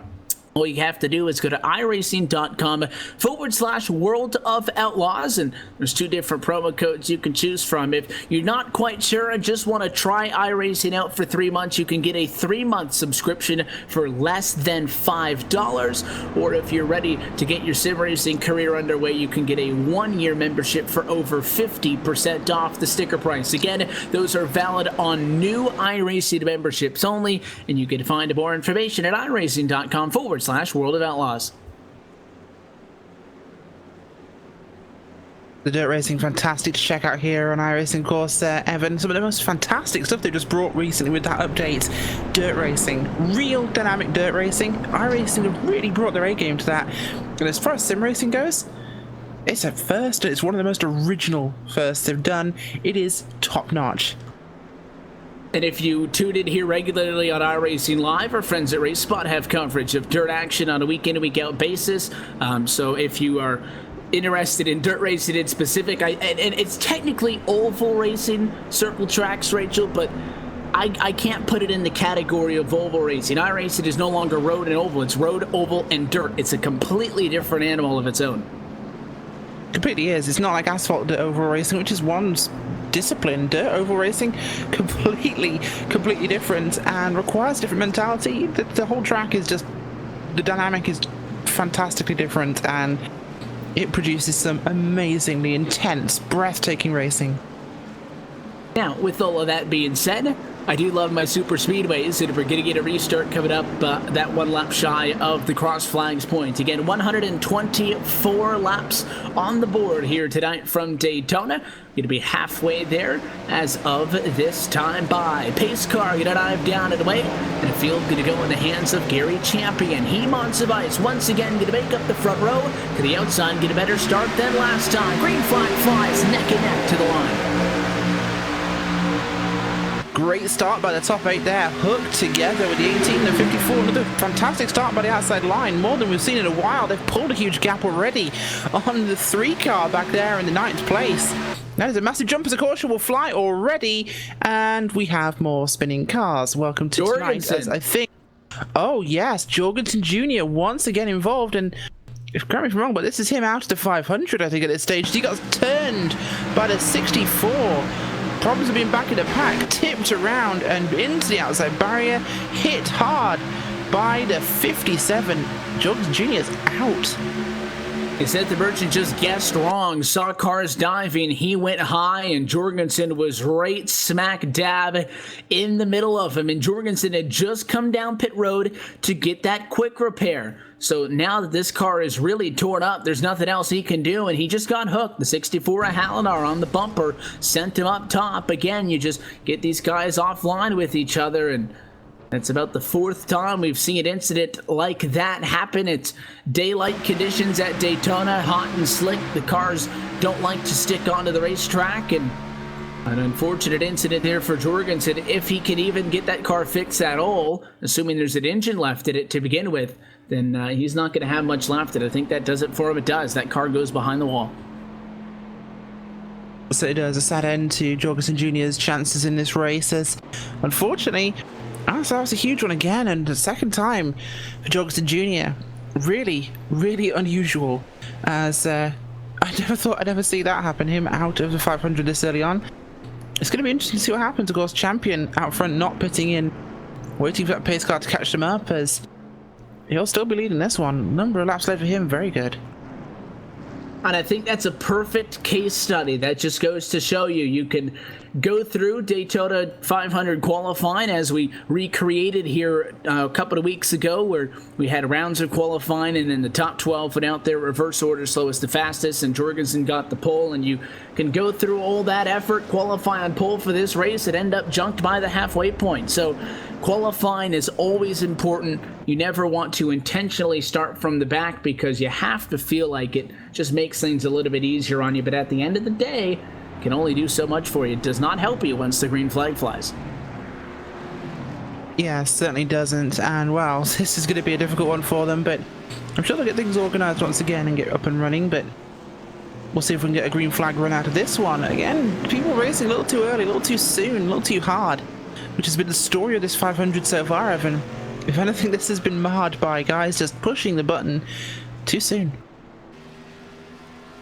And it's instinctive nature to, get on the bumper of the guy in front of you and push. The accidents haven't been coming from 3 and 4 wide and people just not lifting. It's that they just overstepping that boundary just a little bit, and it's hard to kind of get the memo across. Hey, you can't get on the left or on the right rear unless that happens in front of you.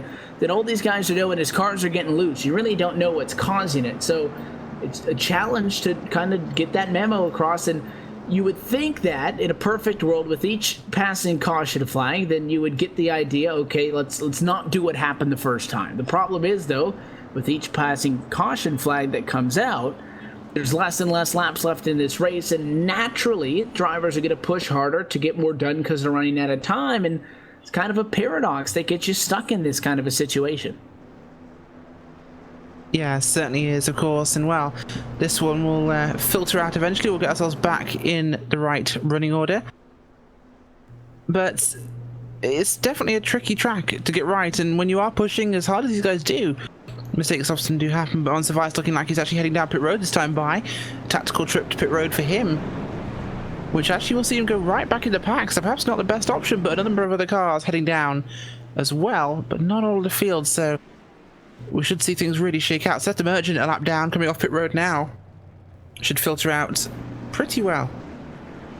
And pitting Monsivice from the top spot, we saw that not all that long ago with the Merchant, who was leading this race and at the one to go decided to come down pit road and take service. Lights not quite on the pace car yet as of that time by, but a similar concept, not pitting with everybody else, waiting an extra time around, then coming down pit road to get a top off on fuel and do what you have to assume the objective was, and that is to drop yourself to the back of the pack to get out of the chaos up front. Certainly is. Oh, wow. Problems with 57. Seth the Merchant there with massive problems suddenly, running down out of turn number 2, Evan. Just, I don't know what to make of this. He weaving to spin his tyres, loses the back end of the car and goes straight across the grass and into the inside safer barrier. The Merchant out. Yeah, that was not what he wanted to do. He almost spun out coming off of pit lane because he was scrubbing the tires too, and obviously shaking it side to side a lot and got a little bit sideways and hung on and just decided the wrong place to make that kind of a move, and car went sideways off of the turn. He locked it full way to the right to try to save it, but the problem was he ended up in that little bit of grass that was left that he wasn't able to get any traction, spun it around backwards, and it was a hard hit into the inside fence. So Seth the Merchant, he was a lap down, was running in 25th position, but that basically does it. Certainly is, of course, and well, that's one of the big contenders out of the race at this stage. That's not really what I expected to see, and that already cost him. Watford up front, though, with the 1 of Bassini, the 3 of Paul Servant, right now the 2nd. These guys have been consistently up here, Evan. These could be the 4 cars we look at for the win in this one, with some guys out. Of course, don't count Chaburko away from this one, but these guys have been very, very consistent so far. And with as much time as there is left, and everybody else has a shot at this thing, but you start to notice a trend through 66 laps of contest as if the next time by with the lights of the pace car are going to go out. Hey, same guys that have been up front for the better part of it.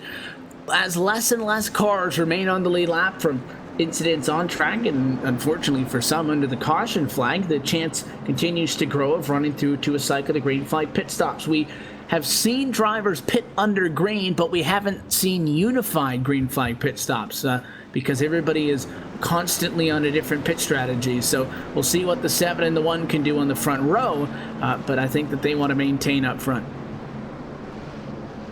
Yeah, certainly is, and we'll have to see how this one goes as we form up 2 wide now for the restart. We'll see exactly what will happen from this point forwards. Lap 66. And we just actually have, well, by a lap ago, crossed the halfway point precisely, so let's take it rain. 3 in the 87 going to be on row 2. How about the 29 of Tommy Hall? Started inside of the top 10. First time in a little bit, though. That Good Rent Service Plus Chevrolet has been towards the front. Let's see what he can do. As he gets himself back up into the picture, he'll start alongside the 22 of Chaburko on row number 3. Pace car back down and away. Field to the hands of the 7 Rodney Wofford. He's already won here at Daytona this season. He's looking for a points win, though. Spinning behind the 29 now. Oh my gosh, 29's off the pit road there. Problems for him, but the green flag will stay out, of course. That was off the track. That was a quick end to his race. That was not what you wanted to see, and just as I said, hey, Tommy Hall's been having a good night, getting back up to this point. He noses it into the inside of fence. He looked like he got hit by the 24. I don't know if he missed the shift or what happened, if he hit the brakes, which wouldn't make any sense, but he just lost a lot of speed all at once. I think maybe he was going for third gear and grabbed first on accident, because that car came to a dead stop in front of the 24, and Berger got a lot of damage out of it too. Certainly did, and we'll have to see how this one will be resolved later on, of course. But Berger with problems for his race, potentially building up in this position. But right now, single file for the top end of your field. In fact, a single file for the majority of your field here, as this one's really broken up very early on. Yeah, well, the inside really got split up with that checkup, and we expect the outside to have problems like that, and the outside just kind of fades itself into the inside lawn as they fall back and, you know, try to catch a life raft and get single file before they try to make another move. But when you have a problem on the inside, that's where everybody wants to get to the bottom of the racetrack. So everybody drops back, and now this battle for the race lead, headed by the 7, is only about 5 or 6 cars deep. Second group starting to catch back up, led by the 18, the 60 and company. So they will make it a 5-car battle up in this lead pack. But the 1 trying to get a little bit of a mutiny underway. Facini doesn't want to ride in lawn. He goes to the outside, and Chubbs goes with him. So does Chaburko going to make things happen up here on lap number 69. Chaburko going to push Bassini, or push whoever he thinks is worth pushing at this point. We know what Chaburko's like, as things get a little shaky a bit further back there. The 18 getting a bit of a sideways from the 24's push. It's Harry Tiller making his way forwards. Altman's drailing in that group as well. Written out of second. This is some old school races up here with a couple of new faces, but in general, this is kind of the forefront of what we see in our seasons up here in Superspeedway Cup. But right now, Wofford is happy.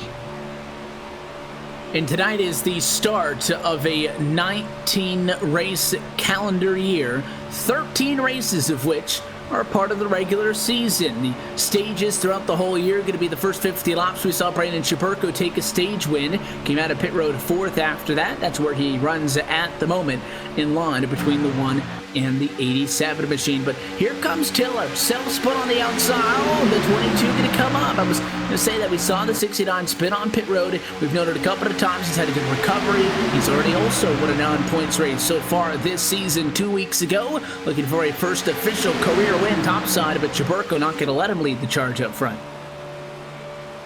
Certainly won't at this stage, as they'll push forwards with this and see what Chaburko can do now. He's actually leading the outside lane. Will he go for the front? Will Tiller, Drailing and Champion give him the shove he needs to get himself moving? But the outside is just not forming up, and Drailing might choose to drop down. As he looks to go down, he does, leaving just those 2 on the outside.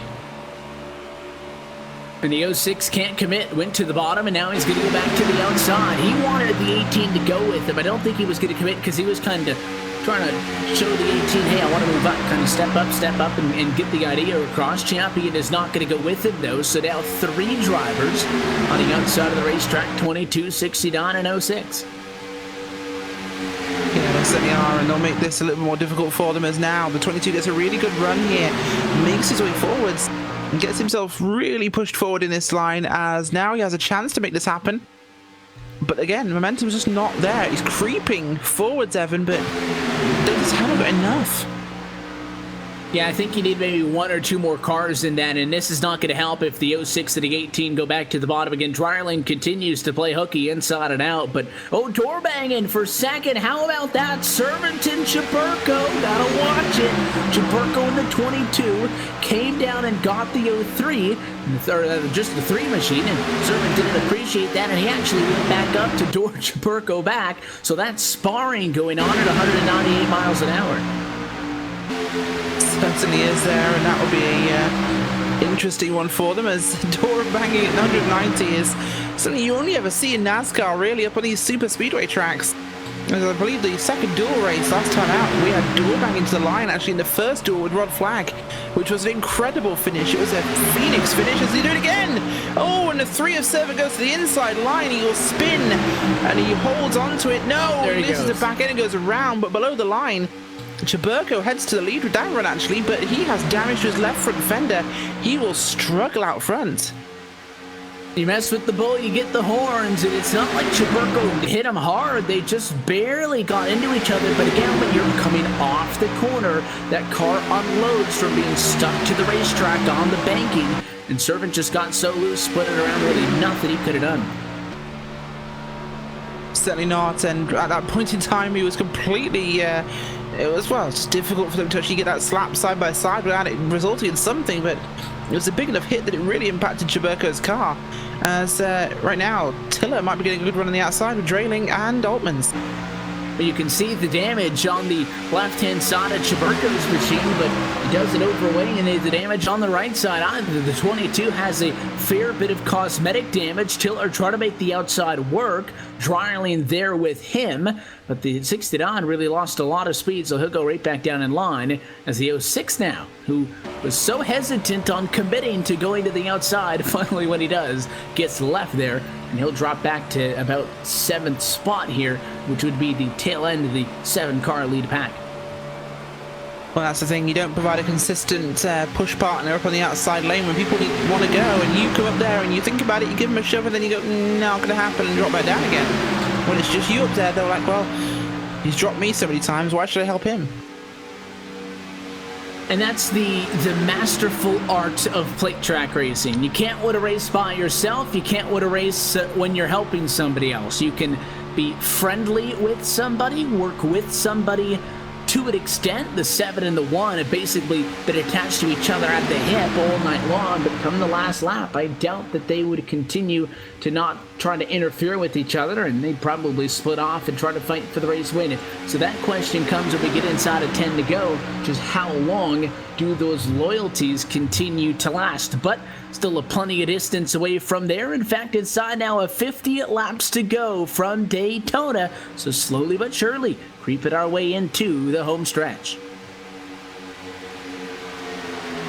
We certainly are now, and heading towards that final run now. I think we're on about 50 laps to go, so basically the first stage over again, and things have really quietened down. Single file now, and a breakaway at the front with the 22 to 7 and the 1. Forming a huge gap back to Tiller, who's now racing with Rick now the second in that second group there. So we have a good pack actually further back here. This is about 12th place with Monster Vice, Hallinar, and the likes of Holloway, Flag, and Kessler involved in that one. And Berger in the back of that group. So we get a good run here with 3 cars trying to go around that bottom lane. And I want to see if somebody else is going to be able to get back up into this. Gary Champion is at 8th position. He is just on the edge. He has a little bit of the draft, but not enough to close up. And I think this lap he's going to lose time to Drayling, and if he does, that would all but be it for him. He wants the guys up front to take it easy. If they're riding single file, the good news is it means that the guys at the tail end of that group would be feathering the gas, not full on it, but the gap, but it does close a little bit. So there is hope for Gary Champion. If he completely loses touch with the end of that 7-car line in front of him, it's 11 seconds back to Brandon Cruz-Monsivice in 9th position. He will be a man in the middle of nowhere. So he really is hoping that he can catch back up to these guys, but it looks like they're stretching on him again. Yeah, once again, that is happening, and this does tend to happen at this stage in the race. This second group really has pulled away here. Driving last guy in that line, Champion on his own, but there he's dropped off. In fact, he'll soon be swallowed up by Monsivice's group here, who will probably just pick up to that car and leave him on his own there. But they're 10 seconds back at this stage. That's a huge spread in our field. We've really got this first group there. We've got Champion dropping back by a second, who's lost the draft. We've got about 6 cars within about a second of each other back there. And then it's another 10 seconds back to Kessler and McCarrick. And then we have Servant on his own. There's only 18 cars in the lead lap now, and that's probably going to drop right down. And the reason we have such a big gap is because of those issues we saw on the restart with a big checkup and subsequent contact on the inside with the 29 of Tommy Hall got spun out to the pit lane. By the way, his night is done. He did take a quick repair, was trying to get that car fixed, decided to bring it behind the wall, so that team has retired. Meanwhile, up front, at least those 7 drivers who are in the battle for the race lead are keeping things fun. For the race lead, Tiller, he'll go to the outside, but he's gonna get left. Rookie in the series, not enough to get the 51 to want to bite with him. Chaburko came up to block. If the 51 and the 06 stayed with him, I think they would have caught him on the 3rd lane, but the Altman's machine stayed in the middle, and instead of going to the race lead, Tiller goes to the back. He does, and he lost out big time there, but Chaburko going to be shoving up forwards now on the outside lane. Altman's and Drayling going with them. And once again, we've got 2 wet packers. Oh, Altman's drops back very heavily there from the back of 22 of Chaburko. He's actually got a little bit of damage on that rear bumper. He's had an impact on the back end. I think that was from the 51 of Altman's. That's why he slowed down. Damage to front of Altman's. Oh, it's pit to drive. Pit road's come down. The 1, the 7, and the 87 are going to be on pit road, and spinning is Rittenauer. He's into the grass. He will not come all the way back up on track, so we should stay green. But the Racing Warehouse Chevrolet is way out, and that's going to cost a lot of time. Certainly is, and he's gone right round, and he'll be in real trouble now as we'll look at the 1 and the 7 on pit road. Left side tyres going on Wofford and Piscini's cars. Not going to see rights, we expect, as down and away they'll go. Great run off pit road as just as Rittenauer gets into his box, he will be in major trouble now as he has no one to get off pit road with. There's a great textbook start by the 7 and the 1. It appears that these will be the second to last pit stops on the night because drivers down pit road the last time by with 44 laps to go. You should just be able to hit that number. If we were to stay green to the end of this season, we would expect drivers back down pit road towards lap 102 or 103, and that would allow them to make it to lap number 124 and the checkered flag. Again, that assuming that this race goes green. The stats would say no. We're going to see a caution at some point, but you cannot base your strategy on that. You got to run it like it's going to go to the end. Yeah, you certainly do, and that's something they'll have to really consider. But this one probably will stay green at this point. It's in that sort of position where we've split up so much, it kind of has to. And now we'll see how long these next 4 drivers decide to stay out. The 22, the 51, the 69, and the 06. They do not come down pit road that time, so they're not willing to commit. And this, every single lap they stay out furthermore is going to make it easier and easier for them to come down and to be able to make it on what we assume is a 2-stop strategy if you count the pit stop that is still due up next time by. Only 41 laps left to go. A lot easier to make that number when you're able to go 23 per run than it is to make 44 laps to go. So they're trying to just give them everything they can, run this thing dry. Never on a super speedway pit when you have to pit. And I say that meaning that these guys can monitor how much fuel they have on board. They can see how much gallons they have, and they can also tell an estimated distance on the racetrack as far as how many more laps you can do.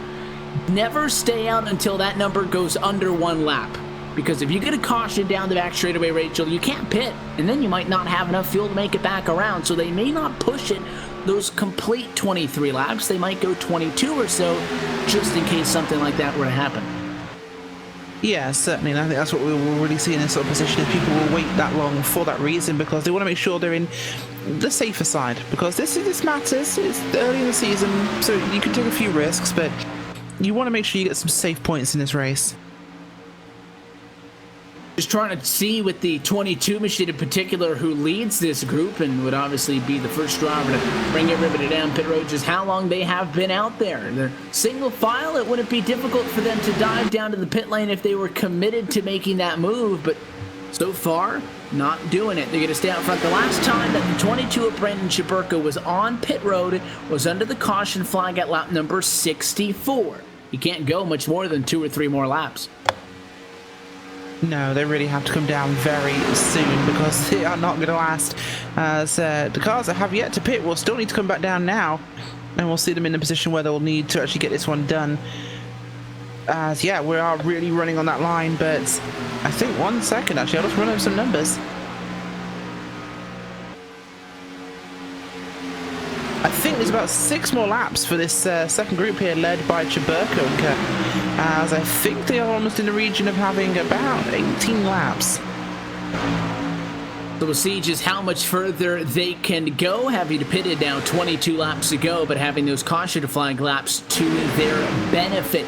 Where's that second group of drivers? Remember, we just saw them pit not all that long ago. They are appreciating the separation in this. Dryerling is saying that this group's going to pit the next time by, but the 7 on the 1, they are 39 seconds back. Problem is, there's only 2 of them, because Rittenauer split out. Wofford and Piscini only have each other. Goes without saying that a 4-car draft is faster than a 2-car draft, so if these guys can execute, they should be able to maintain the race lead. Speaking of which, they could have put there they go! Oh, this is what we talked about, and we got our caution because Harry Tiller gets hip-checked by Altmans, and Tiller goes up the track. It's a very, very gentle impact for Tiller, but we get a caution nonetheless. I need to take a look back at that one and look at what happened to Harry Tiller, because he... got hit by the 51. No. He's got some heavy damage to the front of that car. And it wasn't off the wall. It was actually from the hit with Altmans. Altmans lost his car and came into it very heavily. Big impact. Tiller locks up and smacks. Oh, he does hit pretty hard. Harry Tiller in real trouble there. And I don't think it was the 51 locking up the brakes. He just made such an aggressive move to the inside, because you don't want to get on the brakes behind the 22, because the 22 is going to get on the brakes. You don't want to be behind him. So he makes a sharper dive to the left-hand side to create some separation. And it was just too much for the car to handle. Got loose. Tiller did nothing wrong. He was in his line. And Tiller ends up hard into the outside fence. And I think Dryerling and the 22 were able to get on pit road before the caution came out. That's good for them. Altmans also does get to pit road, but he missed the commitment cone, so he'll probably have a penalty to serve. Yeah, looks like that will be the case for him in this one, as... wow. Thought it was going to be a simple case of running down pit road there, but they decided to prove us wrong once again, as that one went, unfortunately, very wrong. As, wow. Yeah, simple pit stops are never simple, especially on superspeedways. And we've seen a handful of incidents like that tonight. We've seen an engine just go from Harry Tiller. I think that was Harry. Yeah, Tiller's engine's gone. He got in that wreck, obviously, right at the entrance of pit road, Rachel. So he had to go all the way around the racetrack with that damage. And the engine went on him as he was trying to limp to pit road. He might coast to pit road. He's doing about 28 miles an hour. He's not going to make this. I think he's just too slow. Down to 25. Oh, it'll be a crawl. His pit stop was 4th place. He's never going to make it to his box.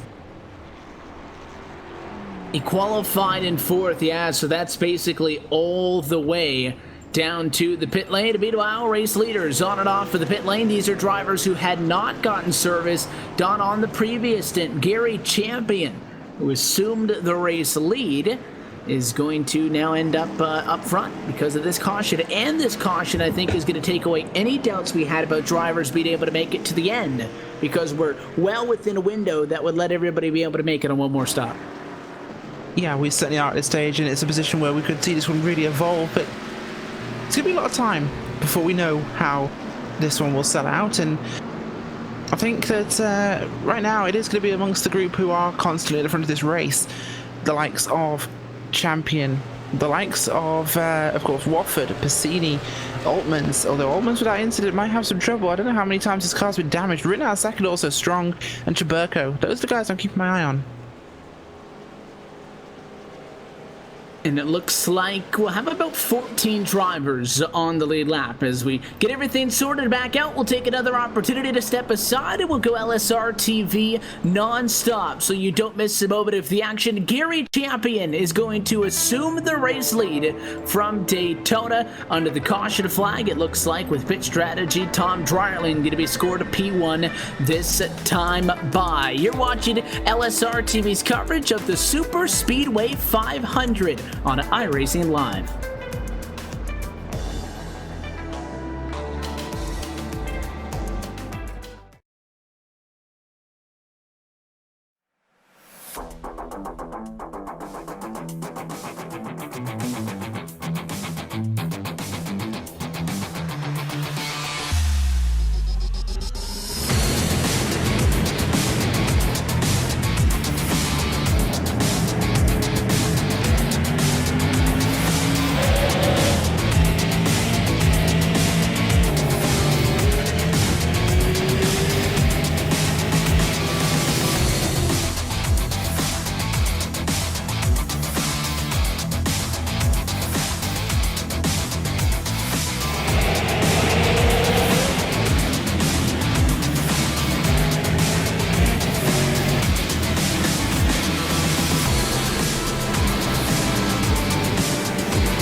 Lights are out on top of the iRacing.com official pace car. Another race start is due up late in this Superspeedway 500. We're happy that you're with us on LSRTV and iRacing Live. Evan Pasoko, Rachel Whiteford up topside with you with Cisco Scaramuza downstairs. Rachel, restart due up.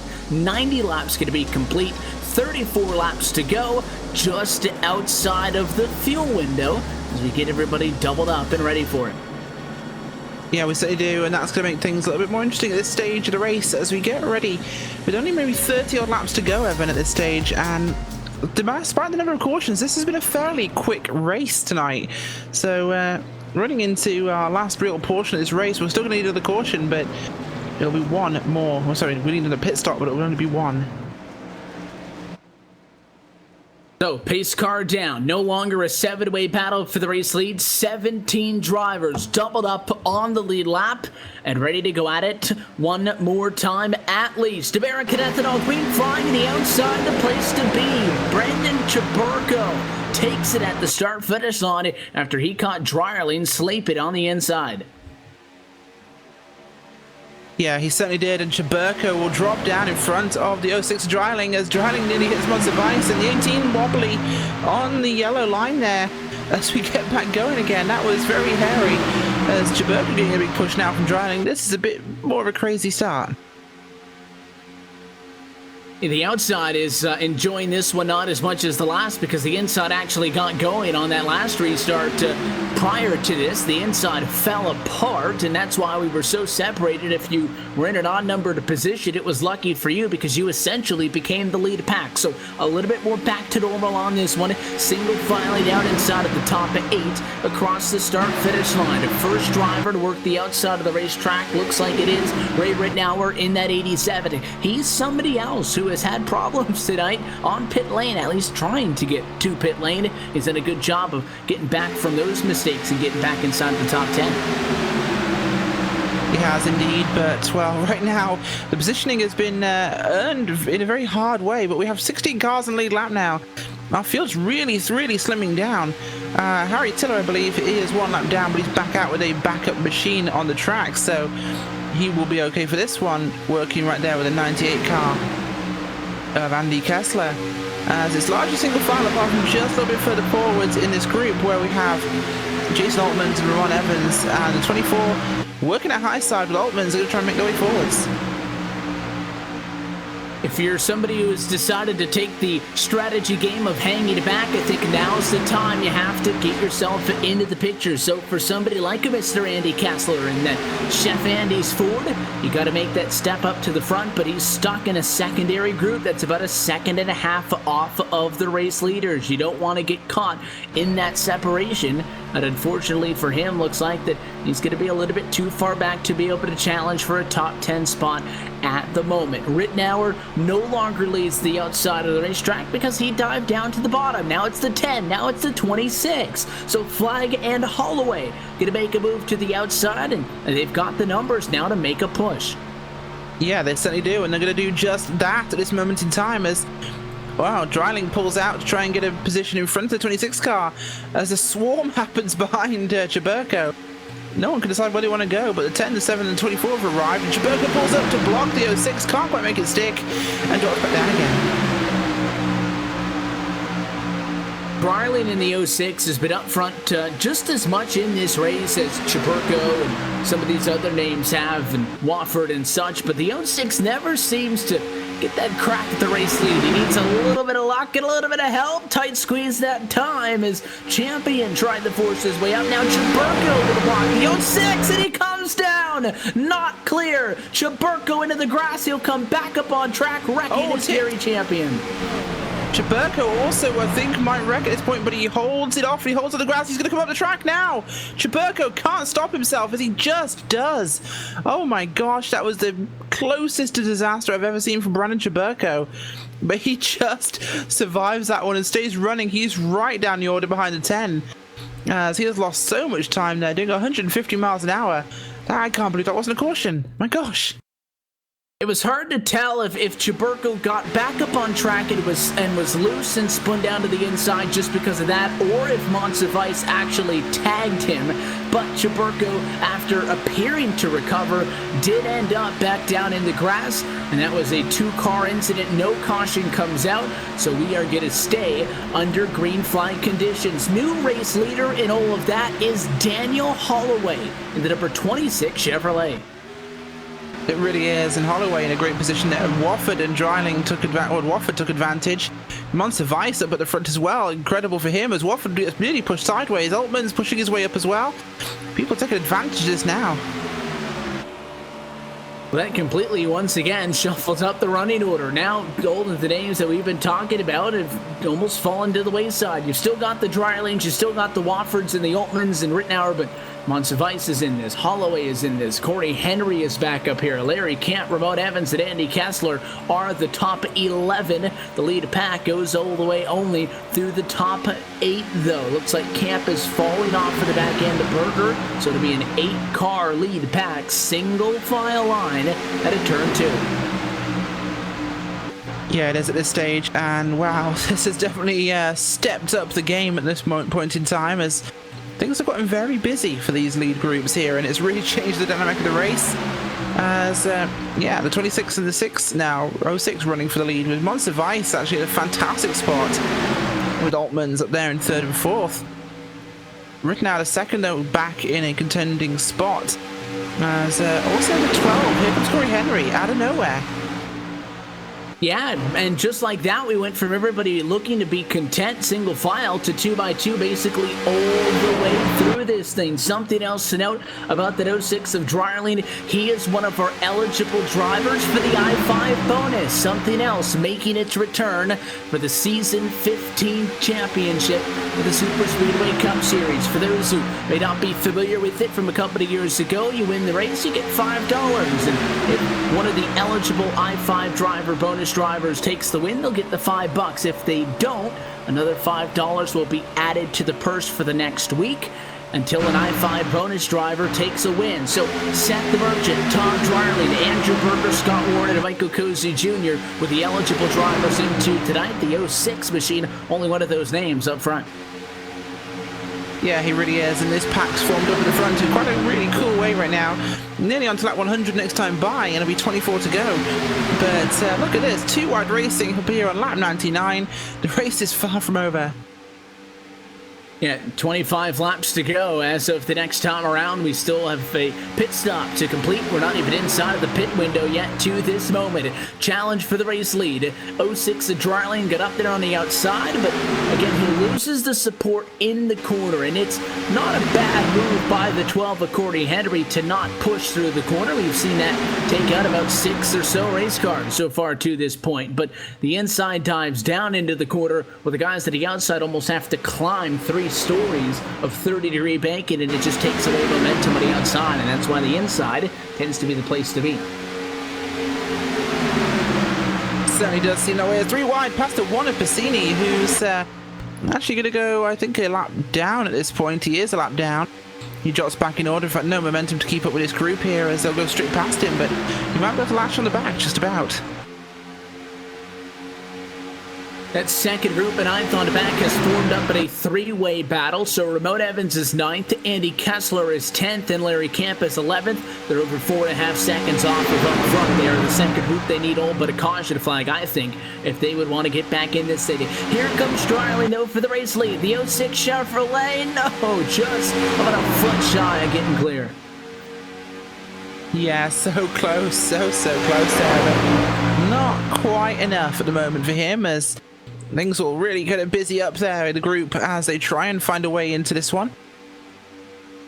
Corey Henry, though, has been the one that's really impressed me here. He's come out of nowhere, he's been quiet all race long, and now he's in a position to really contend for this and make this a big deal, because he's had a fantastic run so far. In fact, of course, our champion from last season, and one is in a position here to really make a big statement on this season so far, Evan, and he's been patient, surprisingly patient.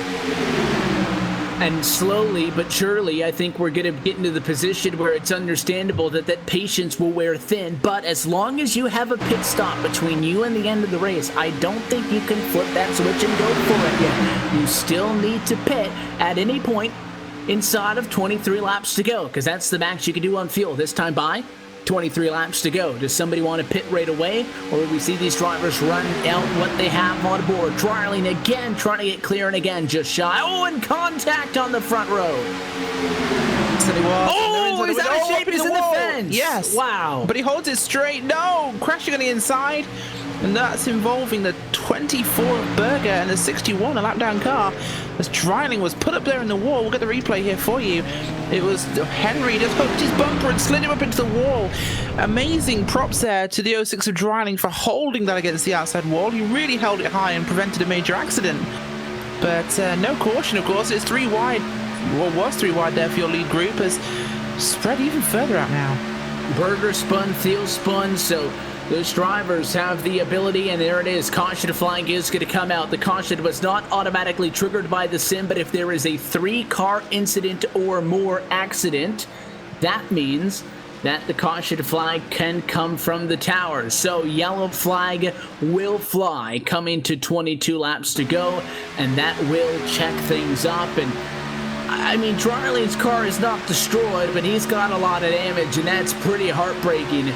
He had a similar close call, Rachel, into turn 2, the lap before. Pushed up the hill. They got really tight or something, but got hit by the 12 from behind because for some reason the 06 lost a lot of speed. And a similar incident in the corner there after getting into the 26 as he just dropped off so quickly, the slightest bit of contact sent him up into the fence. Yeah, it really did. A real problem for him there as it was such a small thing, but it caused such a big kerfuffle there, and this will really shake things up. And now 102. Pit window, Evan. Yeah, we are just inside of the window, and you don't have to give up running position to decide to come down and pit. This should be, rather I'll say it like this, there is no reason this is not your final time down pit road for fuel. I would not understand if somebody wanted to stay out unless you're banking on a yellow, but if you're banking on a yellow to come down and pit, in theory, nobody else would pit with you because you're going to get all the fuel you need to get to lap number 124 this time by 20 laps to go. Well within the window, everybody should pit. Oh, absolutely. Everybody should be coming down pit road this time by. And, well, it's what we're going to expect to see as they'll do just that. But a couple of casting out. Servant and the one of Bassini. I think the Servant also needs to wave around, so that could be a reason why it is. Yes, Servant is a lap down. So yes, Rodney Wofford will be our lead car on to pit road as Evans also comes in, and so does the car. Oh no, everyone's still heading into their boxes. Sorry, trying to work out who's leaving, who's entering, as it looks like it'll be Wofford could be the first off, but oh no, written out a second. Might be scored first off pit road here. Yeah, Corey Henry is going to win the race off of pit road. He was the first driver in, and he's going to be the first driver out late in the race, protecting track position. Fuel only was the call for Corey Henry. Watford are going to come off of pit road second, Rittenauer third, Dreierling to fourth, and Oltmans at fifth position. And if there was any situation in which the 06 would be okay with getting into an accident, it was that one, Rachel. He had not used up his quick repair until this point. So while he was getting fuel, took the quick repair, he'll be in fourth position off of pit road, and he's got a brand new race car. So if there's any time you get into an accident, that was the time to do it. Very fortunate in how that played out. Oh, incredibly fortunate, and just the right time for it to happen for his race to progress forwards. And, well, certainly a very lucky spot for that to happen. Handful of drivers out in front of the first couple of drivers that came off of the pit lane. They're going to be getting wave bys this time. So McCarrick going to get waved by, Glenn Hedrick going to get waved by, as well as Tiller, Hallinar, Piscini, and Servant. So 5 drivers going to take a wave by under the caution.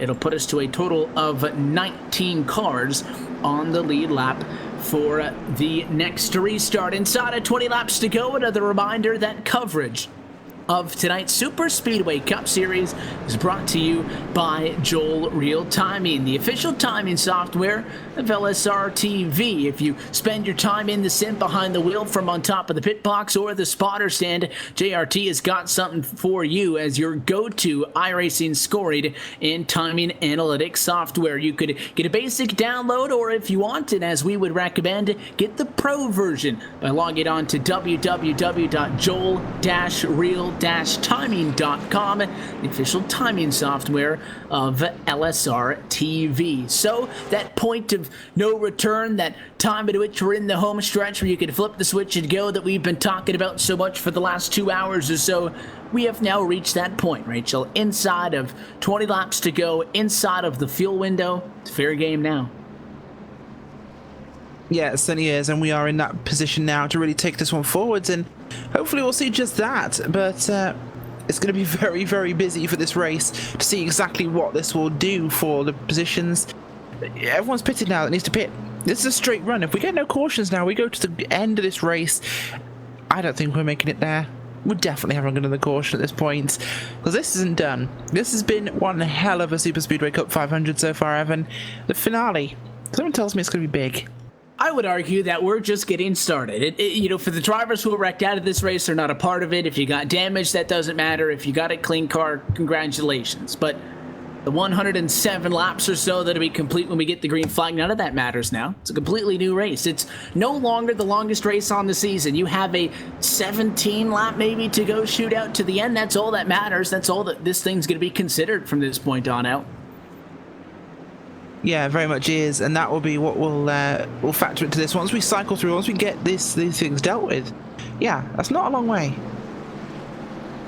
Lights are out on top of the pace car, so we will know how many laps are going to be left when we come back to take the green flag. 107 laps going to be completed at that point. It'll be 17 laps to go from Daytona International Speedway. With 19 drivers on the lead lap, let's let everybody know who runs where. Close it in on the end of this one. Corey, Henry, Ray right now we're going to be on the front row. They run first and second. Wofford, Dryerling going to be on row 2 in third and fourth. Jason Oatman's Brandon Chaburko, 5th and 6th position. They're on row 3. Daniel Holloway, 7th. Rod Flag, 8th on row 4. And back on row 5 is Andy Kessler, 9th, and Larry Camp in 10th. 11th place tonight will be Ramon Evans. Brandon Cruz-Monsivais in 12th, Gary Champion, Andrew Berger, and Glenn Hedrick, your top 15. Behind them, Alex Hallinar, Harry Tiller, Paul Servant, and Sean McCarrick in 19th. First car one lap down, Chris Passini in 20th. And Passini, I think, is the only driver he's only driver one lap down. We're able to be a driver 3 laps down. That's Mike Thiel, but I don't think you're going to be able to make up 3 because I don't think we have enough time for 3 more cautions. So if we were to get a yellow, Passini could get himself into this battle, but at the moment it's between 19 drivers to fight for the biggest race on the season. And because it's a special event, not only is the checkered flag nice to get in the longest race of the season, not only is it nice to get your season started off with a points-paying win, there's also $25 to the driver who is first to cross the start-finish line at lap number 124. Pace car down and in. Is it for the final time with 17 laps to go as we go back underway?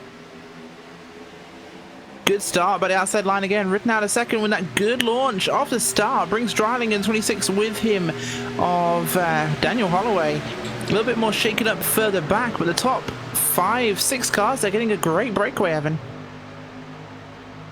Yeah, trying to get a little bit of separation. It's not going to maintain itself. In fact, sometimes getting a big gap at a plate track's not what you want because those other drivers are going to catch back up to you. But for the moment, the top 6 trying to pull away.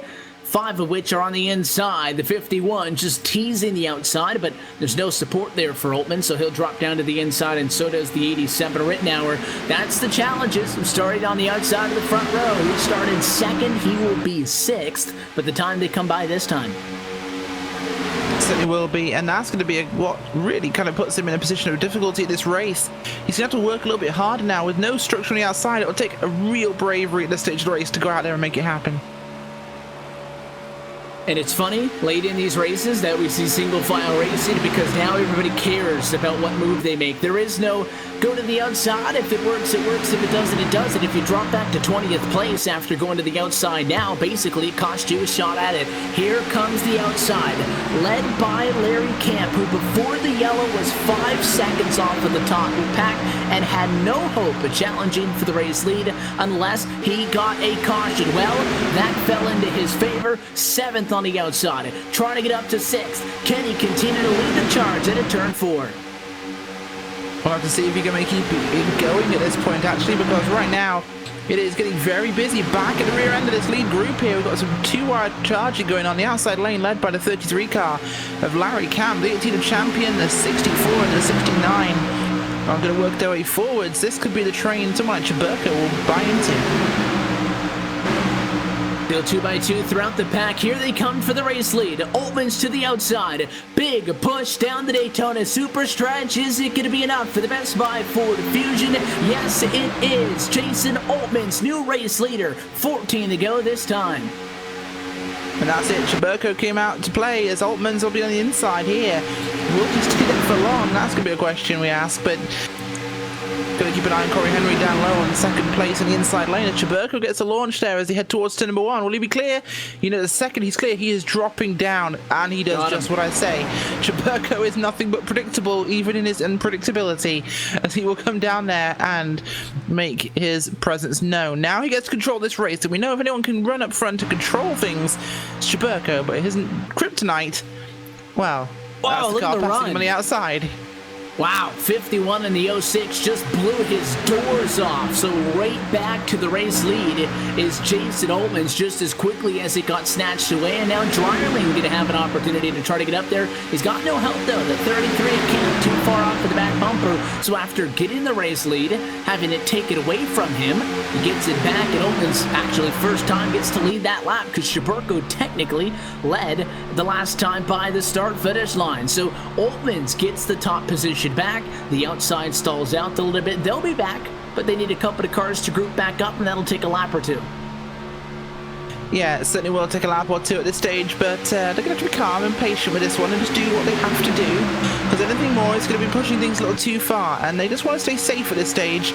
No need to get dramatic or too busy as things go, but they're in a good spot. This is going to be an interesting run to the end now. We're about 12 laps to go here. No one needs to pit. Caution will change things dramatically, but there's plenty of time to race this one out. If a yellow were to come out before 5 to go, it would give us an opportunity to go back green. A yellow after that point would mean that this race ends at a slowed pace. Top 3 small breakaway, not going to last long. The 18 to Gary champion will suck right back up to the back of Henry. But who goes to the outside? Dryerling is falling back. He's up there, but he doesn't have any help. The 33 is still the second car in line on the outside. And 2 laps ago, that meant he was in 5th position. This time by means it is 13th at best. So, contact. The 33 is into the fence. There we go. 33, 24, and caution flag is out. And this is what we said would change things. A number of cars spinning after the accident, trying to avoid things, little taps to the wall, but mostly surviving, and the track self-cleaning as everyone goes down to the bottom. But, this shakes things up a little bit. We're going to be on, 8 laps to go at the end?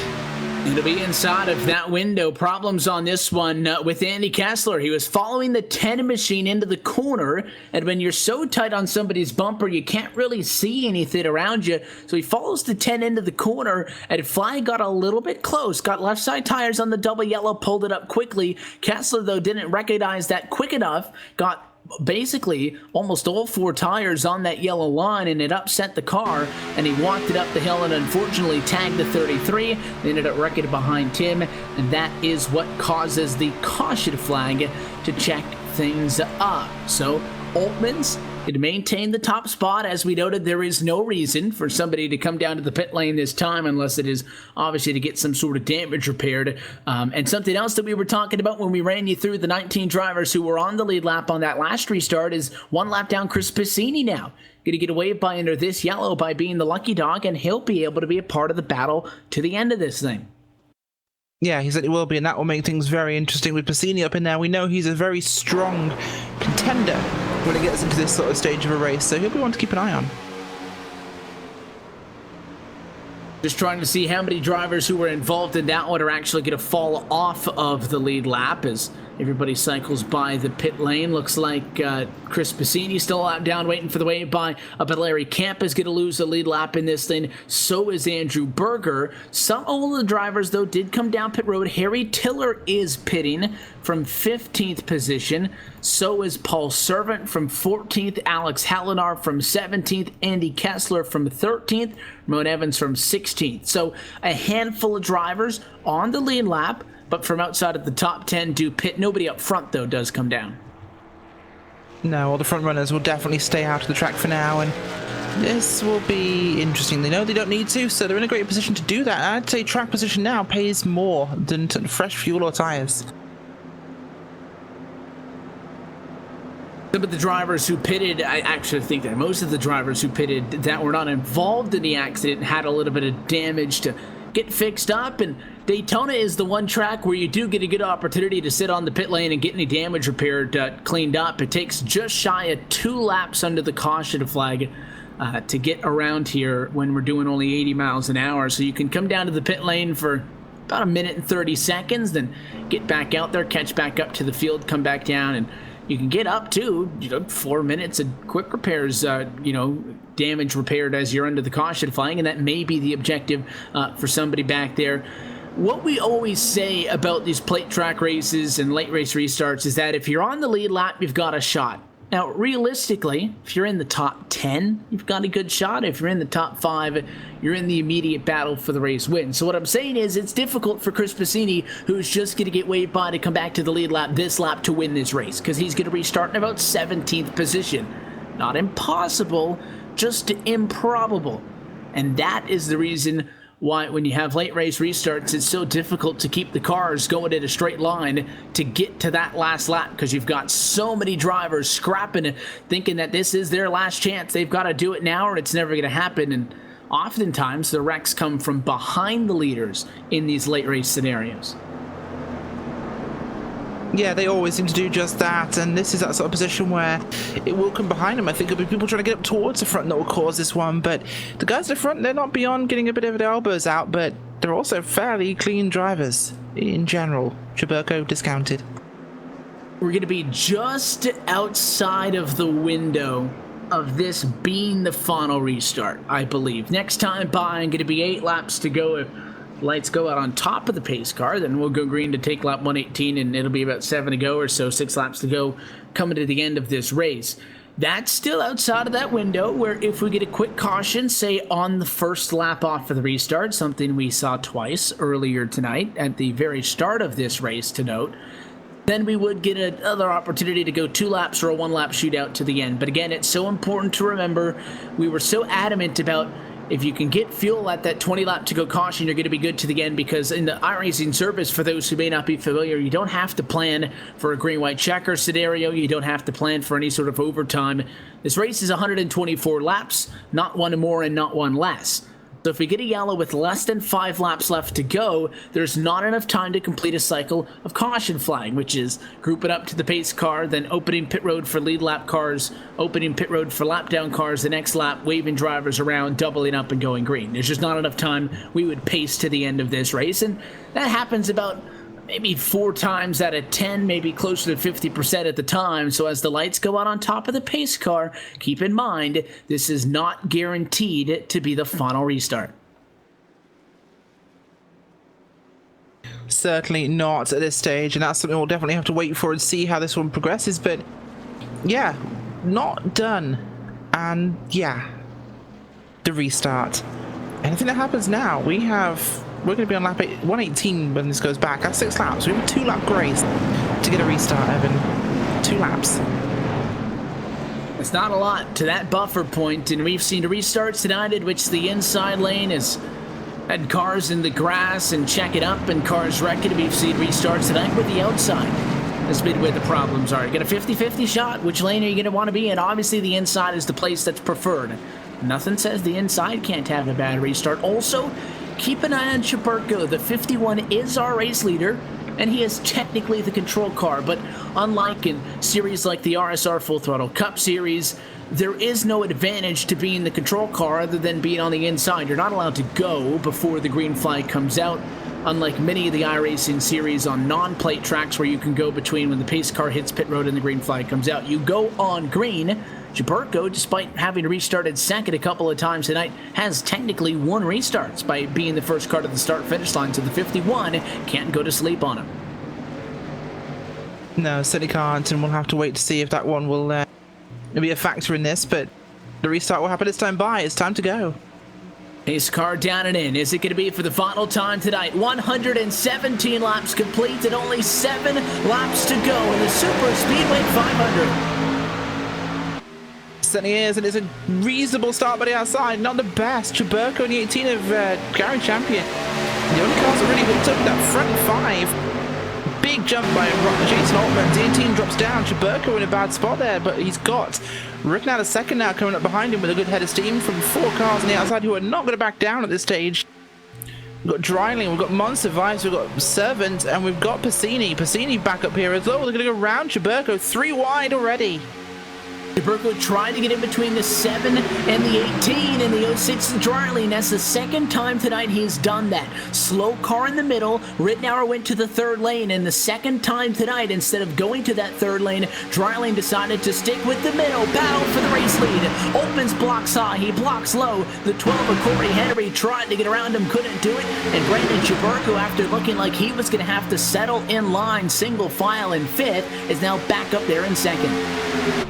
Certainly is, but it's not pushing forwards enough on the outside. They're just not getting the run they need. This time by will be lap 20. Any caution now ends the race, actually, from this point forwards as Gilberto drops down to push Altman's clear of Henry, who's apparently appeared at the front out of nowhere. Corey Henry in the window here for a shot at this thing.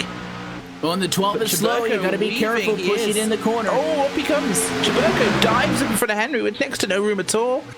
Gonna get an elevator ride to the front of this one as Henry shoves him clear of Altman's. You can know for sure that 22 is going straight to the bottom. He wants no part in helping Henry. And it was such a burst of speed. They got hooked up, and he took off, and he's going to go back to the outside. He wants to block the outside. I don't know if that was the right call. Gilberto just gave up the race lead in turn 1 as the 51 powers back. Caution. Flag flies just inside of 5 to go. It's problems with Harry Tiller in the 69, and that may or may not end this thing, depending on number of laps down cars and so on and so forth. But we had an altercation between the 69 and the 61. So they did there, and that's going to really shake this one up and see how this one will progress. But that's going to make this busy, very busy, and I think this could be us done. His issues is the 61 got forced, kind of got pushed below the double yellow by the 69. I think he was trying to lift for the car in front, and Tiller just do what all he can do is push. And the 61 had ended up on the double yellow, and Tiller did exactly what he should have done. He got up, gave room, but by that point they were in the corner, and Mike Thiel got sideways, slid up the track, got into Tiller, and when it spun that 69 a bit sheet around, that's when the caution flag came out. And it's exactly what we were talking about when we were pacing before, Rachel, that these cautions typically come from behind the battle for the race lead. Yeah, they really do, and this is one of those exact cases, and I think this is it for Altman's. Actually, I think we are, yeah. Altman's might have this. Yeah, caution came out again just that last time by the line. Right before the yellow came out, we had taken 5 laps to go. And the thing was that these race leaders had to catch the pace car. So that meant that, well, pit roads only get open for the race leaders this time by, that'll be 3 laps to go. It would open for lap down cars at 2 to go.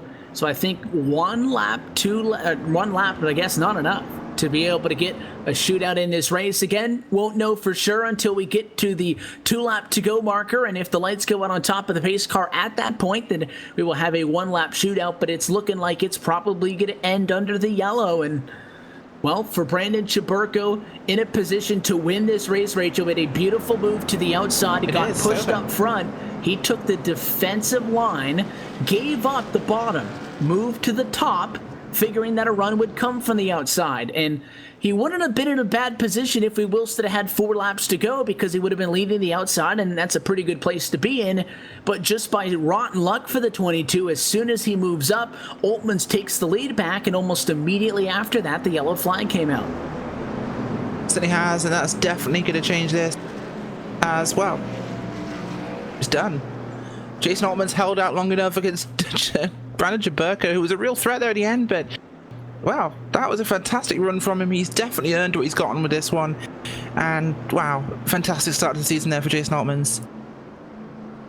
And Jaburko in the 22 did a pretty good job when you consider all the damage that he has on that Motorcraft Ford Fusion. It's got left side damage, it's got right side damage. He hasn't been in the most incident-free race tonight. Now, the damage hasn't come from getting involved in wrecks, but there was a couple of instances, mainly with the 3 Servant earlier tonight, where they were just trading blows down the back straightaway, and the cosmetic damage didn't look like it hurt the 22 at all, just when that yellow came out. And you know, for the 22 at Jaburko, you could call that move that he made a misstep, knowing that because if a caution were to come out inside of 5 laps to go or less, that this race would end. You can't give up the race lead, I think, inside of 5 laps to go or less, Rachel, to set up, to put yourself in a position to be able to go back to the race lead, to kind of take away that line from somebody else. I just don't think you could afford that, and there's a perfect example of why.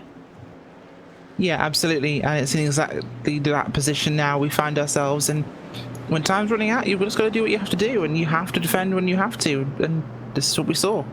The wreck, as we predicted, happened further back from the lead, and, well, this finished us under caution, unfortunately. Yeah, that time by, lights would have had to go out on top of the pace car to get the 1 to go, but the lights are still on top of the iRacing.com official pace car, so 1 lap not enough to be able to get us a 1-lap shootout in this thing. Jason Altman just has to pace about maybe 4.5 more miles from where he is right now in the center of quarters 1 and 2 to get to a checkered flag to get the win in tonight's Superspeedway 500. Good result for Jaburko. Nonetheless, actually a fantastic result. Should put him in the best position out of anybody out of tonight, considering he won the stage earlier on tonight, and then coming home second overall would be a good points night for him. Yeah, very much would be. This is his second Superspeedway 500 win for Jason Altman, we're being told by our director in the booth. Second win. 2 times Jason Altman's.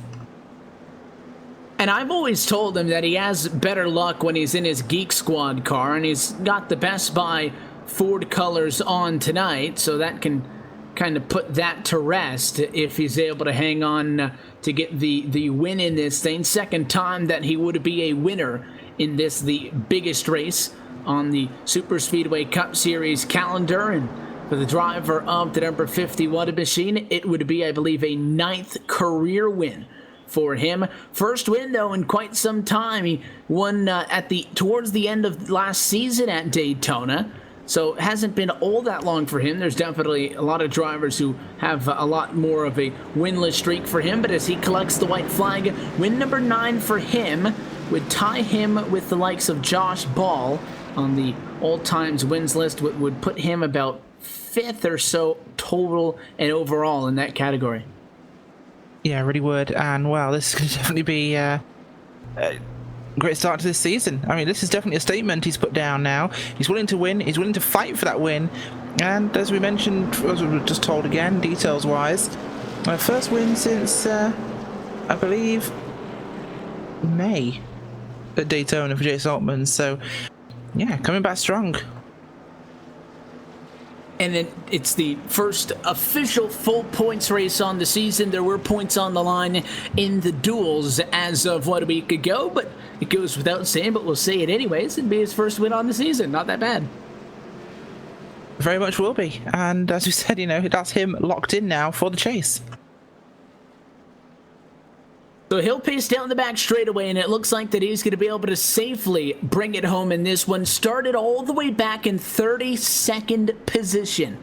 And again, the qualifying for this was a 3-week process. 2 weeks ago on LSRTV, you saw Superspeedway 500 qualifying. The top 12 drivers went out. Only first and second locked themselves on pole. Jorgenson got pole. Rittenauer got second. Everybody else had to qualify in 1 week ago in the duels at Daytona. Alman's did not have a successful evening here as of 7 days ago. Was way back on road number 16, but he will finish on top of the mountain for the second time in the career of the driver, the number 50 Wadabishid. Jason Altmans is going to take the checkered flag. He is your winner of the 7th annual Superspeedway 500. Incredible end to that race, and it's been a busy one today. A lot of cautions, but a lot of laps. And of course, let's not forget Brandon Chaburko won our first stage. That's big points for him. But the most important man here, Jason Altmans, took that major win. And it's a good sign as well for the likes of Chaburko, Wofford, Henry, Champion, Dreiling, and Monster Vice up there in your top 7 positions, with Rod Flag, Passini, Rittenauer in the top 10. Statement names of this season who could all have an impact. So the 51 is headed to Victory Lane, where we will catch up with him, the rest of your top finishers, and we'll debrief on this 500 in just a little bit. We'll take this opportunity to step away for one final time, and we will be back to Daytona for the post-race show in just a minute. You're watching the Superspeedway Cup Series Season 15 on LSRTV, the voice of sim racing.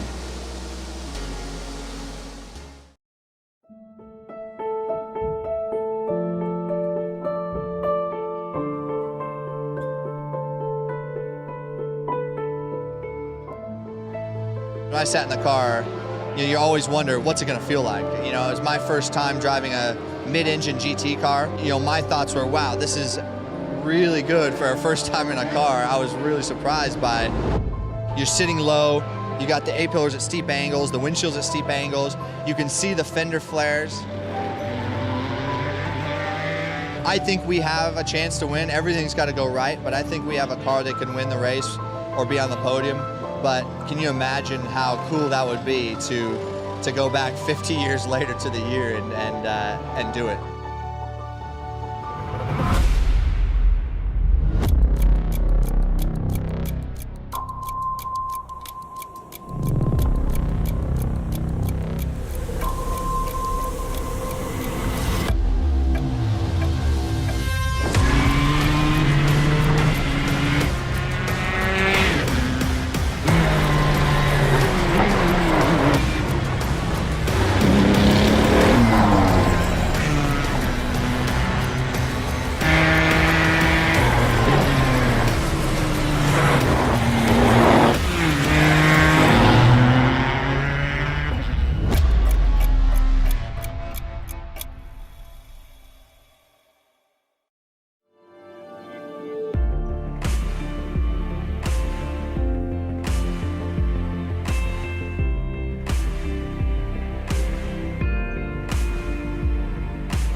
So cool, yeah. Nate, what are you working on at the moment? So I'm working on the animation for the game. We're working on getting pit crews fully developed, and that involves a lot of moving parts. So I'm going in and making sure that each moving part can dovetail smoothly into the next one, so that when you pull in for a pit stop, it looks like the real thing, as opposed to a bunch of jumbled pieces that suddenly stop and then go and stuff like that. Yeah, that's so cool, but why aren't you working on the time model? Nothing?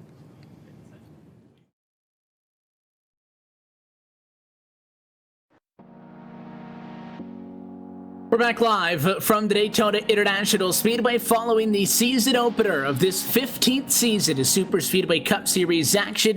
7th time a Superspeedway 500 has been ran, and it's the 2nd time it's been won by the driver of the 51. We'll be trackside with Altmans in just a minute. First, let's take a look top to bottom at your LSRTV full race results for race number 1 on the season. Altman gets the win with Brandon Chaburko in second and Rodney Wofford third. We'll chat with them all momentarily. Good finishes for the likes of Corey Henry from 31st to 4th at the end of it, and Gary Champion, who picked up 21 spots to come home in P5 when it was all said and done. Tom Dryling in the mix a lot tonight, able to get a P6 when it's all said and done. Brandon Cruz Monsivice comes back to get a 7th place finish, exactly where he started over 124 laps ago. Ron Flagg coming home 8th tonight. Chris Piscini 9th. Right now with the second rounds out our top 10. He does indeed, and in 11th place tonight, Paul Servant with Daniel Holloway in 12th, Glenn Hedrick in 13th, Ramon Evans 14th, 15th Kessler, and Sean McCarrick in 16th. Last got on the lead lap. Alex Hallinar, Mike Seal, Larry Camp, and Harry Tiller, your top 20. The rest of these drivers, you're talking about double digits laps down and out of it, but 21st position is Andrew Berger, Mike Schultz 22nd, Tommy Hall 23rd, Christian Peterson 24th, with Dan Harrington in 25th, Dwayne Cooper, Seth the Merchant, Mark Jorgenson Jr., Spencer Preet, and Justin Levine through 30th. So we know today in 31st place in today's race, Dana Osborne with Dave Zielinski in 32nd, Josh Ball, Victor Bartlett, Jared Haggerty, Scott Warren, Matt Bontempi, and Nathan Davies in 36th. 8th even. To look top to bottom at our LSRTV full race results. Now we head down to victory lane with your winner tonight from Daytona International Speedway. Second time on his career. He's a winner in the Superspeedway 500. Jason Altman gets the job done tonight. Jason, congratulations on the win. You didn't make it easy on yourself by starting back in 32nd, but none of that matters. You finish up front. Thanks, sir. Yeah, it was definitely a tough win, I guess. I kind of had to deal with a lot of adversity, just even trying to get at a point to maybe even be relatively competitive. So I certainly wasn't expecting it. But, man, that actually worked out. Let's talk about that last lap, which is an impromptu last lap at 4 laps to go. You're leading this race. First, you take the race lead, and then Chaburko takes it away from you, and then you take it back. So we come to take 5 laps to go. He gets the race lead, 12 pushes him in front of you, and you're kind of boxed in. The 12's on your right-hand side, he's in front of you, and the next thing you know, he's not in front of you. And you drive up the inside, take the race lead, and the caution comes out. It was really interesting. We were having the conversation that with iRacing's dynamic track surface, that everything was kind of coming in so much different than it was at the beginning of the race, and so all of a sudden we were getting these runs that I'm sure you could see where the outside line all of a sudden was really pulling, and it kind of felt like that Brad Keselowski thing where he, just kind of, pulls a lane and it kind of shoots out in front like that. I had that point. I'm like, oh my God, I'm like 4 car lengths in front of the second place guy, and it got a little sketchy there. So we were trying to have some conversation on what to do. Obviously, I was working with Chaburko a little bit. I kind of was telling Corey after the race, like, I knew that was probably going to end if that went green, that a lot of friendships would probably be broken there, just because everyone was really beating on each other and doing some sketchy stuff with the blocking, everything like that, just because we saw how weird, how much everything was changing, where we could just change lanes, all the different runs, etc. So it was fun. I'm glad the track changed like that. iRacing obviously does a good job with making some changes when you get 120, 130 laps in. It's just completely different than the beginning of the race. Having started so far back in this race, and this is by far going to be the longest race on the season, not only more than the regular distance that we run at Daytona, but because of the time limit that's going to be imposed, most of those races might finish a little bit shy of the lap number 100 marker once you factor in time for cautions and such. So for it being such a long race, and for the fact that you guys had to pit so many times, more so than you would have had to at any point last season, when you started in 32nd and you're sitting there 2.5 hours ago back on the outside of row 16, what did it look like in your head, the master plan to get up front? That was 2.5 hours. That felt like maybe 4 hours with how many cautions we had. But I told myself I wasn't concerned about the starting position just because I knew we would be pitting so often. I had assumed we were going to get a few more green flag pit stops in, which I'm normally pretty good at. Sans the last green flag one that we had. I don't know if I've done that in a long time, but I just looked at it. I knew that every time we had a green flag pit stop that I could probably gain quite a few cars if I had the right people around me. And so that was working out for the beginning part. And it was not just going to work at track position. It was a little bit tougher to pass at the beginning, so that got a little frustrating. I've always been the type, I'm not good at qualifying, and I always do horrible in qualifying races, so I never start at the front of the field. I'll always start, mid-pack, maybe, that 15th mark is probably about average for me, but yeah, 36 was a ton of work, but I knew I could just pick at it. So you get the first win on the season of a full points race, and that'll put you in a nice spot to get things started. I know that it's a long way to go to the championship, and we just got done with one, so I'm not going to start talking about the playoffs and all that quite yet. But you open the season with a win. I know it's got to feel good for you guys. How do you keep that going into next week? Yeah, I remember winning the 500 a couple seasons ago and going, man, I can just kind of do what I want and play aggressively and do kind of some stupid stuff for the rest of the season because I know I'll be in the chase. So I think that's probably what I'll do is just kind of gamble on some stuff and what have I got to lose? If I don't finish up the front, whatever. So yeah, I'm really glad I could put myself in this position today. So hopefully we'll chat with you between now and 13 weeks from now in which the playoffs start. But yes, you have your spot clicked in after just the first one. It was a long night. You said it felt like 4 hours. I could agree with you with parts on that one. So we'll let you get out of here and get to bed. But sponsors and shout outs you want to say hi to? I just want to thank my wife for allowing me to have a steering wheel on my desk. Rod Flagg, I appreciate everything he does for the league, especially after a frustrating night like tonight with how the crown jewel of all of our races goes. LSRTV, I appreciate you guys. I know Rachel's working really hard in the back there too. So beyond that, that's all I got, guys. Two-time winner of the Superspeedway 500, Jason. Congratulations on the win. Congratulations on an opportunity to fight for a championship in about 4 months from now. Nonetheless, best of luck, and hopefully we'll chat again in a couple of weeks here soon. Say hi, Rachel. Then you're not in the back. I'm not in the back. Okay, so, well, you're not in the back. Cisco's in the back, but you weren't saying anything, so you're taking a step back and you're dealing with the other people on pit road. So that's all I got. I was letting him have the spotlight for a moment. You always complain that nobody. Okay, so that is Jason Alman's race winner from Daytona. Rachel's got her mic queued up already because she's trackside with both Brandon Chaburko and Rodney Wofford. First, though, with the 22. Certainly am. And, well, first off, Brandon Chaburko, first stage winner. So you'd come away from this with something in tonight's race. Second place overall, but it was so close, Brandon.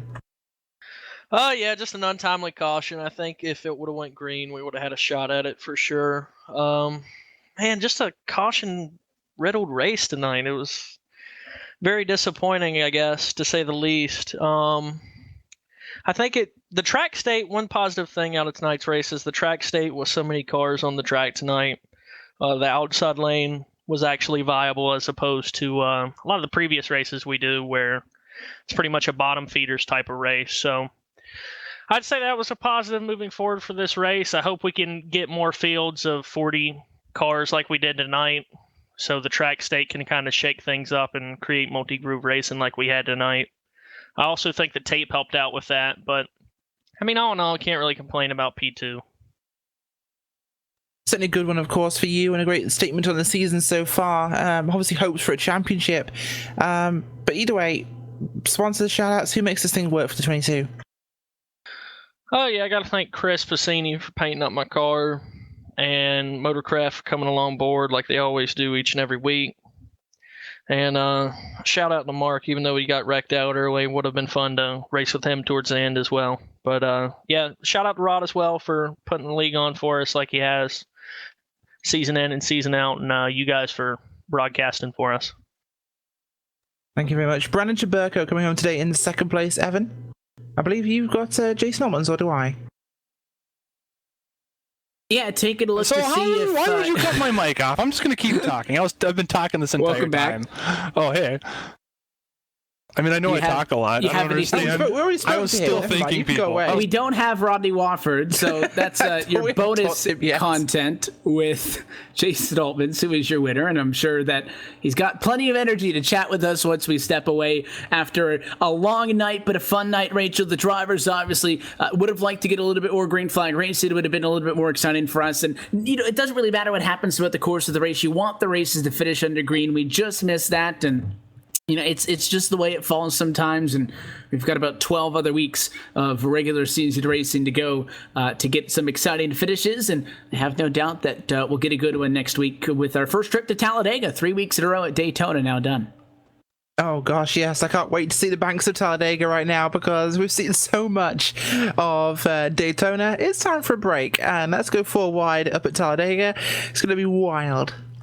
And it'll be back and forth through the rest of the season. That does it, though, for us here tonight from the Daytona International Speedway. We hope you join us next week. We've got plenty of action here on LSRTV at iRacing Live. Real Sim Racing Full Throttle Cup Series. The Drive for Suicide Prevention is back with us. The Cars Esport Tour. And, of course, the Superspeedway Cup Series. You can find a full broadcast schedule on our website at www.livesimracing.com. You can also make sure you never miss a live event by subscribing to us on YouTube and keep it up to date with us on social media. On Twitter, that is at LSRTV, and on Facebook, that's facebook.com/LSRTV official. So until next time, on behalf of the entire team at Live Sim Racing LLC, the folks who make all of this work behind the scenes, for DJ Line, everybody else at our crew, and of course for the broadcast team topside tonight. So for myself, Evan Pasoko, Rachel Whiteford, Cisco Scaramouza, I want to thank you for tuning in and congratulate Jason Altmans. He's into the playoffs and he's got his second career Superspeedway 500 win. That brings Speed Weeks to a close. This championship continues next week for the high banks of the Talladega Superspeedway. That race and every race can be found right here on LSR TV, the voice of sim racing. Good night.